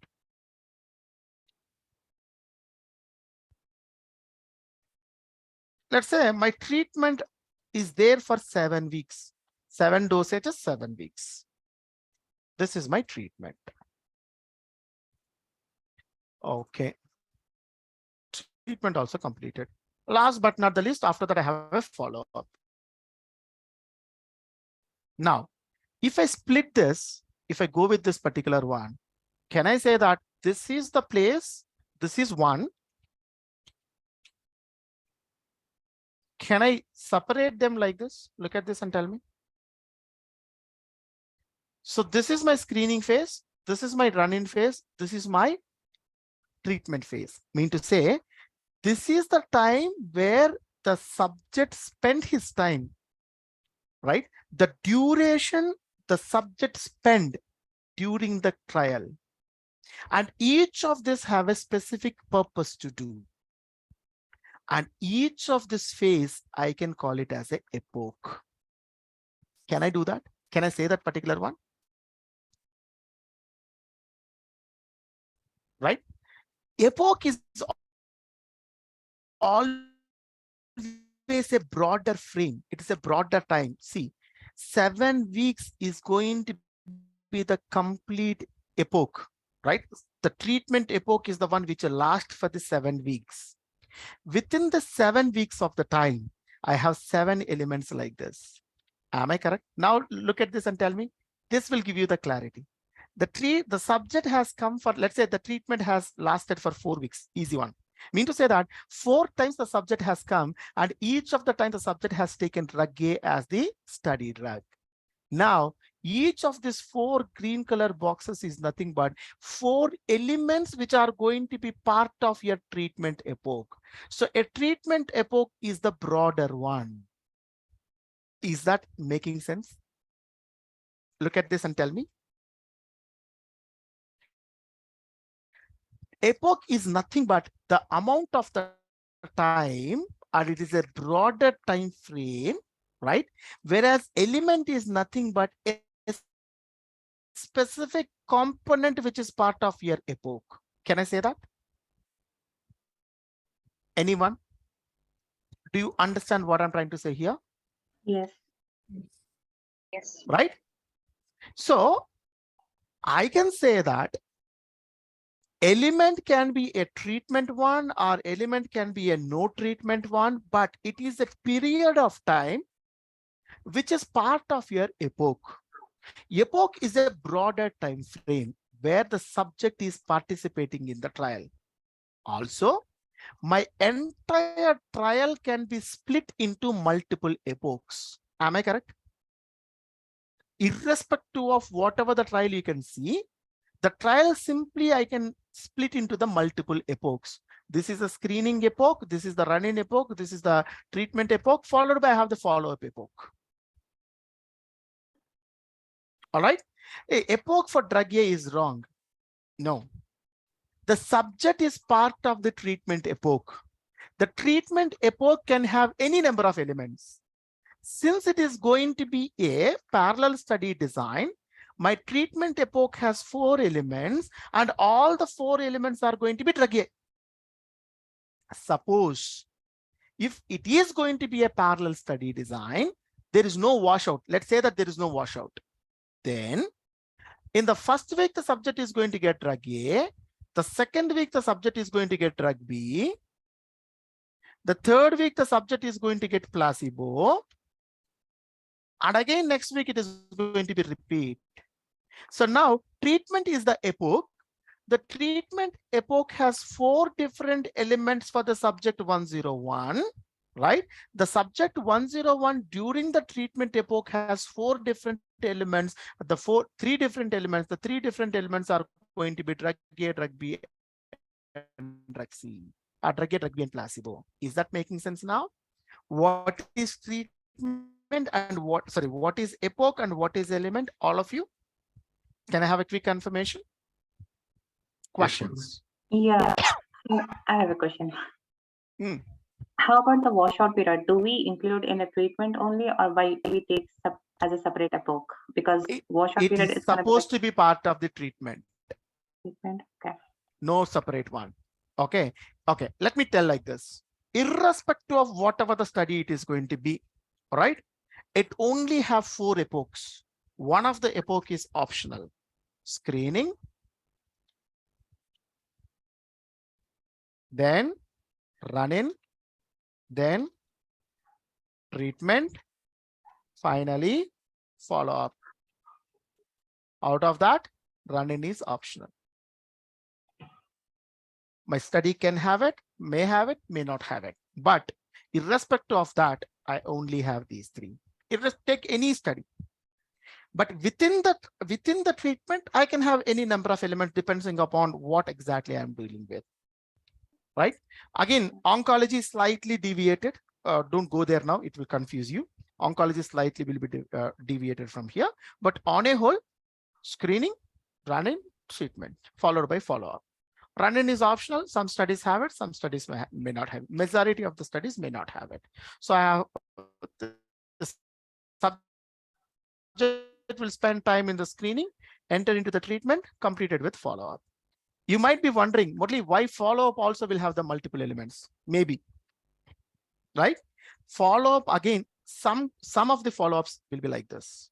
In the follow-ups also, I can have multiple stages. Some people will call that particular one as, let's say, follow-up there for 30 days, 30 days duration. So right after completion of your treatment, the subject will enter into a element called treatment of cure or test of cure, not treatment, test of cure.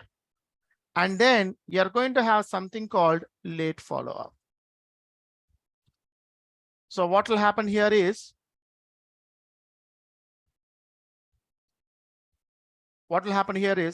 treatment of cure generally happen within 2 days of your last day of treatment.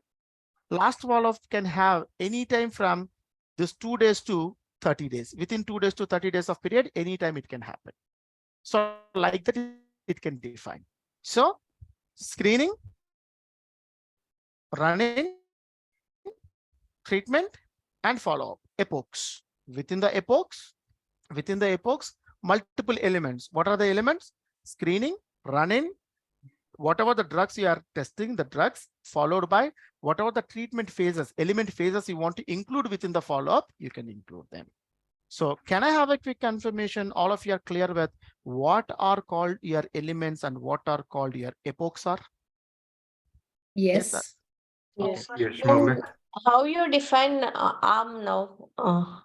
This complete thing is one arm for 101. Sequence of epochs? Sorry, complete, yes. All the epochs. See, the arm is nothing but a journey. What happens from the screening to follow-up? That is what your arm is. The arm actually take the divergence after your randomization. That's the reason I given this one. See, up to randomization, everyone is part of the screening and run-in only. Randomization is the one which is going to help you with the divergence. From there, the journey will be different for each of the subject. Correct? Again, everyone will be ended up with the follow-up only. Is that clear now? Happy if you have any questions, I can answer that. In general, if we want to define what is an arm, it is a planned sequence of elements in each epoch for each arm. Okay, if you are looking for arm, exactly what, Murali, if someone asks me define arm, yeah, what I want to say, that is what your thing is? Yeah, define arm and what is Good, difference good. between epoch and arm. See, My arm can have epochs. Let me complete this. First thing, what is the total path for a subject in a trial is called arm, trial arm. The path through which the subject is traveling in the entire clinical trial will be called it as trial arm, or it will be called it as your path. First thing, we'll go with that. Is that clear? First one. Yes. 200% sure, right? The same I have mentioned in the demographic also. If you go to your demographic domain also, so under the trial arm, that is that while defining the planned arm code as well as actual arm code, I mentioned pretty much same. The thing is, it is the path the subject is taking in the entire trial, right? This is a planned arm code. The subject is assigned to what? Because screening, run-in, follow-up will be same for everyone. Under the treatment, only the difference will come. Under the treatment, where the subject is assigned to know that I have a trial arm. So this is the first path. This is the second path. This is the third path. Totally 3 paths I have. 101 is assigned to the first path. 102 assigned to the second part. 103 assigned to the third path. Now, each trial arm consists of epochs and elements. Okay, let's say that a trial arm can split into multiple epochs. Is that making sense? A trial arm can be split into multiple epochs. Each epoch can have multiple elements. Can you see the order now? Ashwini, right? Yes or no? Anyone who have asked this? The basic building block always going to be the element. The elements are the one which is going to create, which is going to form epochs. Multiple epochs together is going to be your trial arm. That is what you can see. That is what this last diagram will be helpful. Now look at this. From here to here, whatever I have highlighted is one trial arm. This trial arm has 4 epochs: screening, run-in, treatment, follow-up. Each epoch have different elements. Screening epoch has screening element, run-in epoch has run-in element, treatment epoch has drug A, drug B, placebo, and drug A, drug B, placebo repeated for multiple times also possible. Then follow-up epoch has 2 elements, TOC and LFU. Is that clear? For easy understanding, can we say epoch equal to stages? Cannot. Element is a stage. Element is a stage, not the epoch. Or you can say that element is the small stage, epoch is going to be the broader stage with a broader time frame. Like that you can understand. Clear? Can I say during the course of the trial, if we divide that into different phases? Each phase is going to be one epoch. One epoch, and it can be repeated, right? Yes. Whatever. No, epochs will not be repeated. Sorry, epochs will not be repeated. Elements will repeat it. That's the reason. Don't go with simple understandings. Okay. Let me rephrase it. Remember, guys, I have my course of trial. A subject is going in a course of trial. I have assigned an arm to him. This arm is going to be having all phases or all stages. Remember, stages will not be repeated. What are those stages are? Screening, only one screening. Run-in, only once run-in will happen. Treatment, only one treatment stage. Follow-up, only one follow-up stage. These will not repeat. Then each stage can have multiple elements. These can be repeated. How? Screening can have only one element screening. Run-in can have only one element, run-in, for individual subject. When it comes to the treatment can have drug A, drug B, placebo. If it is a crossover, again, drug A, drug B, placebo.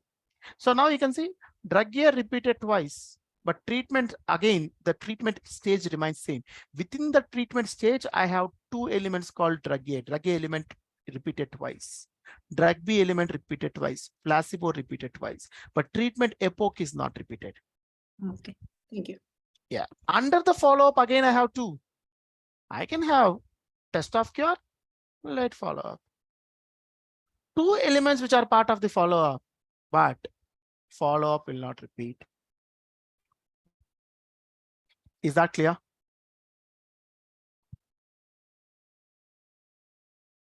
Yes. Guys, can you hear? Can you hear? Yeah. I think Murali, Kola, I'm not getting your voice. it should be the issue from your end, Ashwini, because you are the only one who is facing that. No, actually, sometimes they are hitting a problem. Whenever you are facing the problem, let me know. Yeah, there is a bit lag sometimes. Okay, let me know so that I can. Yeah, whenever you have it, let me know. Breaks. Yeah, whenever you have it, let me know. I have a question, sir. Yes, go ahead, Rama. Is like all the complete flow of the trial, like yes, screening, and it is not assigning a particular subject to a treatment. That is not arm. No, you are confusing. See, okay, arm you are going to have it only for the assigned subjects.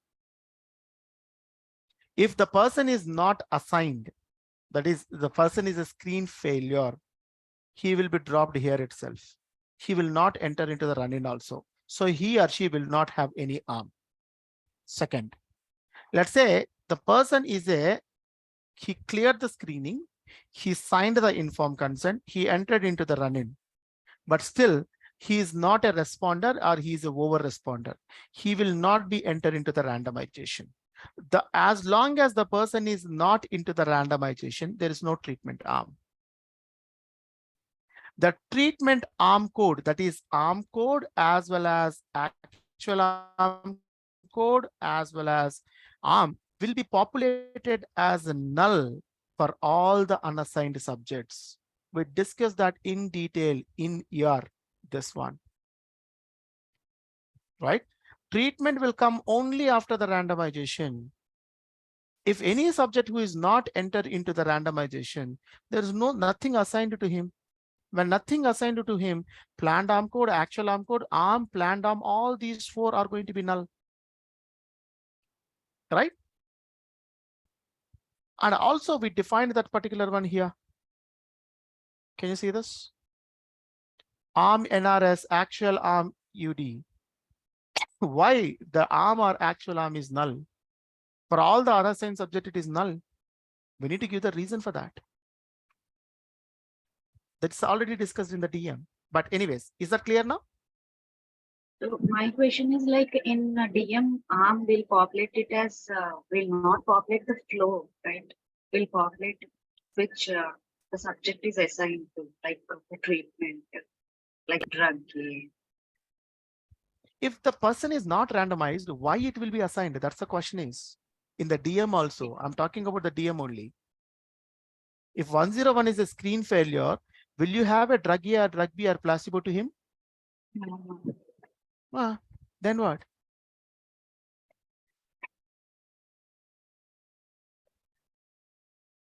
Tell me, Rama, I think, have you got the answer or not?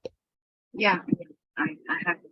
So Yeah, if it is, if they are randomized only, they'll be assigned to the treatment. Exactly. Exactly. So yeah. See, guys, I'm telling to you, strictly follow these diagrams. Remember where the arm coming to the picture. The arm only come to the picture after the randomization. This is the divergence. That's the reason I keep talking about it. The place where the divergence will happen, the place where the divergence happen, that is the place arm comes to the picture. Until that arm will not come. Until that the subject will have the epochs, the subject will be traveled to the elements. Both of them will be there, but the subject will be not assigned to the treatment arms. The treatment arms will come to the picture only after the randomization. The core is important, guys. Don't deviate, or don't jump ahead, or don't draw anything in your mind. Stick to the concept first, right? So that's the reason I want to give a clarity on the design first. So when arm will come to the picture only after the randomization. When person will come to the randomization only after screening, after the run-in. Right? Sometimes you cleared your run-in, you assigned also, you have your randomization is also completed, but there is no guarantee that you will take the treatment. Right? To track all those, we have Adam again. In the Adam, you have ADSL. There you are going to create the flags. Hey, who and all have completed the randomization flag? Who and all completed the randomization, assigned to the treatment arm, but ready to take the treatment, ITTFL, intent to treatment flag. The people who have, ready for the treatment, at the same time, who have taken at least one dosage of the drug, safety population flag. Right? So the people who have randomized but not taken any drug, modified intent to treatment flag, all these will come in the ADSL. The SDTM is only mapping, understand where the data will be segregated to. Only until that it will be. Am I clear? Yes or no? Yeah, clear. Wonderful. I'm absolutely happy. If any of you have any other questions, I'm happy to answer them.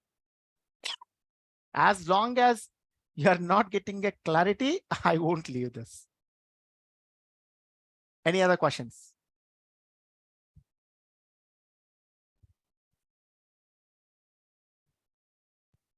All right. So now I'm coming back to this. I'm talking about few details now. Number one, this is the path through which the subject will travel during the study. Done. This is the path, treatment path. Now, exclusions. Only assigned subjects will have this. Any unassigned subjects, including screen failures and everything, for all unassigned subjects, arm code will be null, or arm code will be null. Correct? Then epoch, broader time frame in which the subject is spending in the trial. Correct? My entire trial can be split into multiple epochs. This is amount of time subject spending in each stage. Then element. What you can call it as an element now? Now you guys tell me. Element. Can I say part of epoch? Correct? Yeah. It is a part of epoch. Building block. And a basic building block for Epoch. Entire study. Correct? All the study. Elements can be repeated.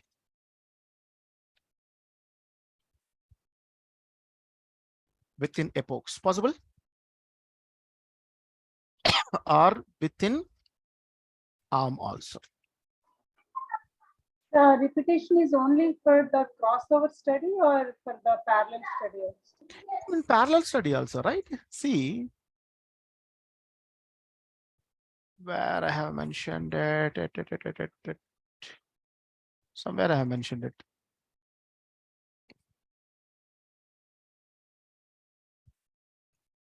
Okay, let's take this particular one itself. Let's say the subject is the treatment is for 4 weeks. That is, drug A will be repeated 4 times, right? Is coming for first visit, taking it, coming for the second visit, taking it, second visit, which is part of your treatment. Again, coming for the third time in the this, coming for the 4th time. The dose has to take 4 times in 4 different visits. Correct? Can I say? Yeah.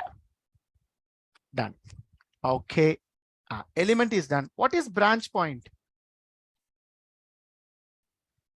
It is the place where divergence will happen. For whom? Divergence, yes, happens to the subjects. Where exactly it will happen? Generally at the randomization. Yes. The randomization. Okay. Now again, come back to this. It is not over yet. It's still not over. I still have to talk about one more small topic. And that one small topic is going to be what is called visit. Mean to say, if I come back to this, where the visit one will happen. Can I say that? No. Okay. This is my visit one. First visit is always for the screening. Yes or no? Screening is my first visit. Done. After this is my second visit. Suppose if I come for the randomization, sorry, if I come for the run-in. Let's say if I don't come for the run-in. Can I put here? Visit 2. What is visit 2? Randomization. Am I correct or not? Or why can't we skip this? No, why we are skipping it? Let's continue. My run-in is my second visit. Why we have to deviate? Let's use the same example. This is my visit 2. Then, so visit, okay, let me write it. Screening is my first visit. Run-in is my second visit. Then, after the run-in, I have next is randomization. Visit 3, randomization. Okay, next. Treatment stage. How many of them will come here? 1. Let's say my treatment is for 4 weeks. 4 weeks. There will be 4 visits. Exactly. Visit 3, visit 4, 5, and 6, correct? So visit 4 is nothing but week 1 of my treatment. Visit 5 is nothing but week 2 of my treatment. Visit 6 is nothing but week 3 of my treatment.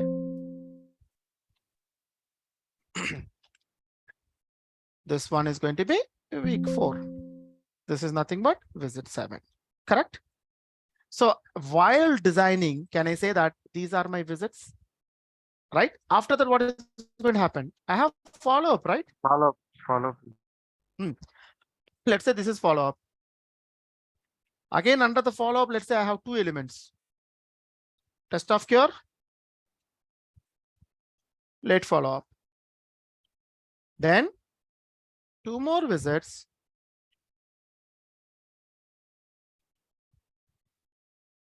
Visit 7 and visit 8. Sorry, visit 9. Am I correct, guys? With this, I can complete.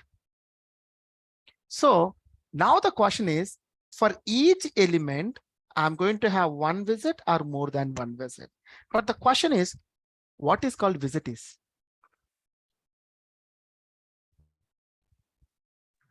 Patient appearing for the test.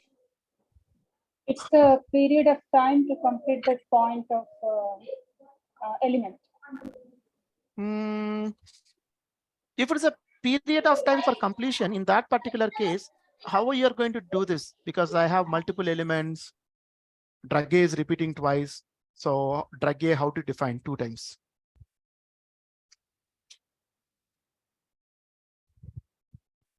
One way, understanding wise, what you said is correct. But if I want to talk about this precisely, I can say that, remember, someone said that patient visit, if he's coming to the site, I cannot consider that as a visit. If he's coming to the site simply, I can consider. Very, very, very, very important. One, defining a visit. Defining a visit is like this. Any clinical encounter with proper start date and end date will only consider as visit. Generally, any visit lasts only for 1 day.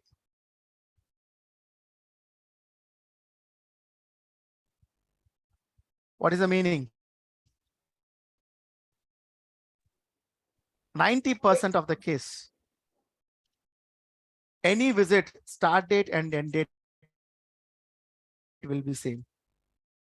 Am I correct or not? Look at this and tell. If it's for 1 day, then it should be same. Exactly. See, look at this screening. My screening can be there for 1 week. That is the screening period that I have been assigned in my trial. Let's say, who is this? Let's say Adinarayana. I asked Adinarayana to come for the screening on 18th of June. That is tomorrow. He will come. He will give all his vitals. We take all his blood samples. We'll give all the informed consent, everything. If all the things are okay, we sign it. We will leave it 1 day, right? I call you on a specific day for the screening. You come, you complete, you leave. Done. Suppose if my results are taking time, let's say that, hey, I'm taking some of the tests today. The results will take 1 day. The remaining ones, you have to take it on, let's say, on empty stomach. So tomorrow morning. So you need to stay here. In such cases, my visit can last to 2 days also. That's the reason I said that not 100%. Most of the visits, I can say that. Mostly. There are occurrences where, especially in the screening only, not every case, especially in the screening only, it may go for another day. But 90% of the cases, my visit will happen in the same day. Start of the visit, end of the visit remains going to be the same. Then same is the case with the, let's go ahead with your, what I can call it as drug A, week 1. You come, you take the drug, you leave. How much time it is going to take for the drug? Whether it is going to be swallowing or anything. Bhagya, I'll come to that. If any unplanned visit between week 1 and week 2, how will I assign to the visit? I'll come to that. See, we are talking about the planning only. These are trials. Only the planning, only the planned visits, only the planned ones we're talking here. All right. So there is, because you are in a planning stage, in the planning, can you guess about unscheduled visits, unplanned visits? No, right? You don't know for which subject and when it will come. Correct. So this is only trial elements. Trial elements are nothing but without the subjects, no subject information. That is the reason first I started with. No subjects. This is only the plan. As per my study, my trial arms supposed to be like this. These are going to be my trial arms. If you look into the trial arm for this particular one, it is going to be from where the treatment has started for this drug A, right? Only A. That is my trial arm, drug A. For this one, it is going to be drug B. For this one, it is going to be placebo. That is only the trial arm I have. Right? Generally, trial arms will be taking only for the treatment. We don't consider screening, run-in, and follow-up in that while defining it, while writing it. I'm talking about while writing it. Suppose if there is a one here, if you take this particular one. If this is going to be your thing. Now I'll say like this. So for this particular one, the trial arm is going to be drug A, drug B, placebo. This is my trial arm. For second guy, let's say drug B, then we are just given placebo. Let's say that.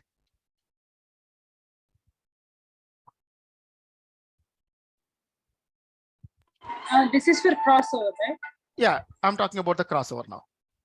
Right? We discuss all this anyways, just I'm telling to you. Now I'll say that drug B, then placebo, then it is going to be drug A.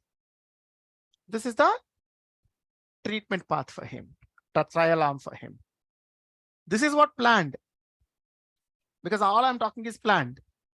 For one of the patient, you know, instead of giving the drug B, right, you given drug A. That is nothing but you started the treatment with drug B, then you have given placebo, then you have given drug A. Can I say that the order of the elements are changed? This each one is element, right? The order of the elements is changed, right? This is actual. So this is the planned arm. This is the actual arm.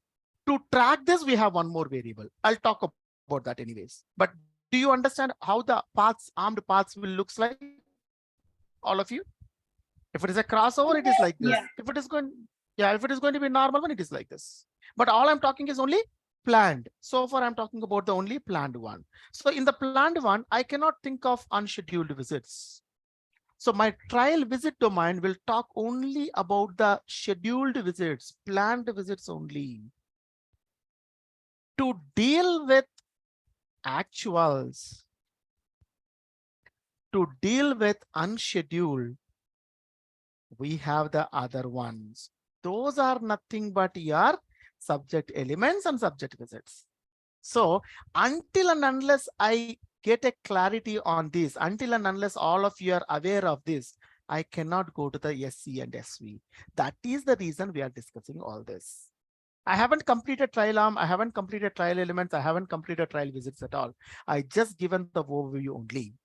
So far, all of you are with me. Now you know what is called arm. Since you know arm, tomorrow we are going to start with trial arm first. Since you know elements, we can go with the results. Since you know inclusion, what is inclusion and what is exclusion, I can go with TI.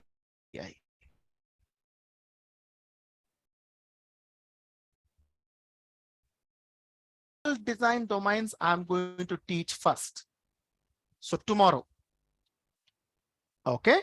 So all we need is in each of these domain, same like this.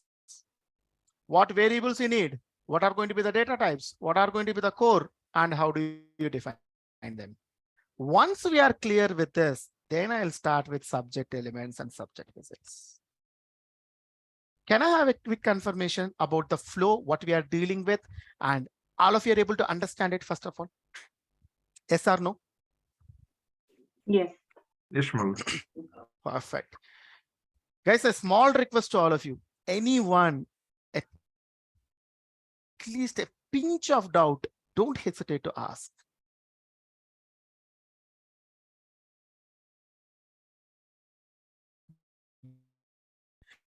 You know, we need to, I'm 100% okay to extend it, but as long as you're benefiting. If you're not benefiting, there's no point of extending.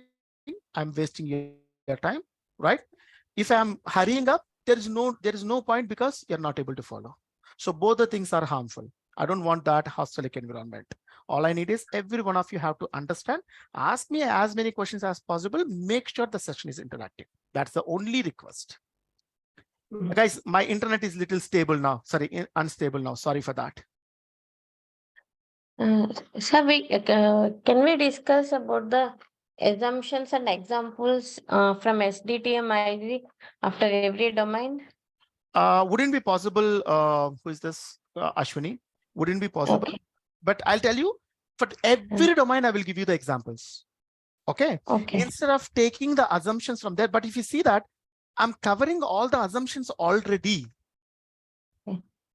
If you talk about the previous domain, ARM code, ARM, everything, the assumptions that are made already, I'm covering it.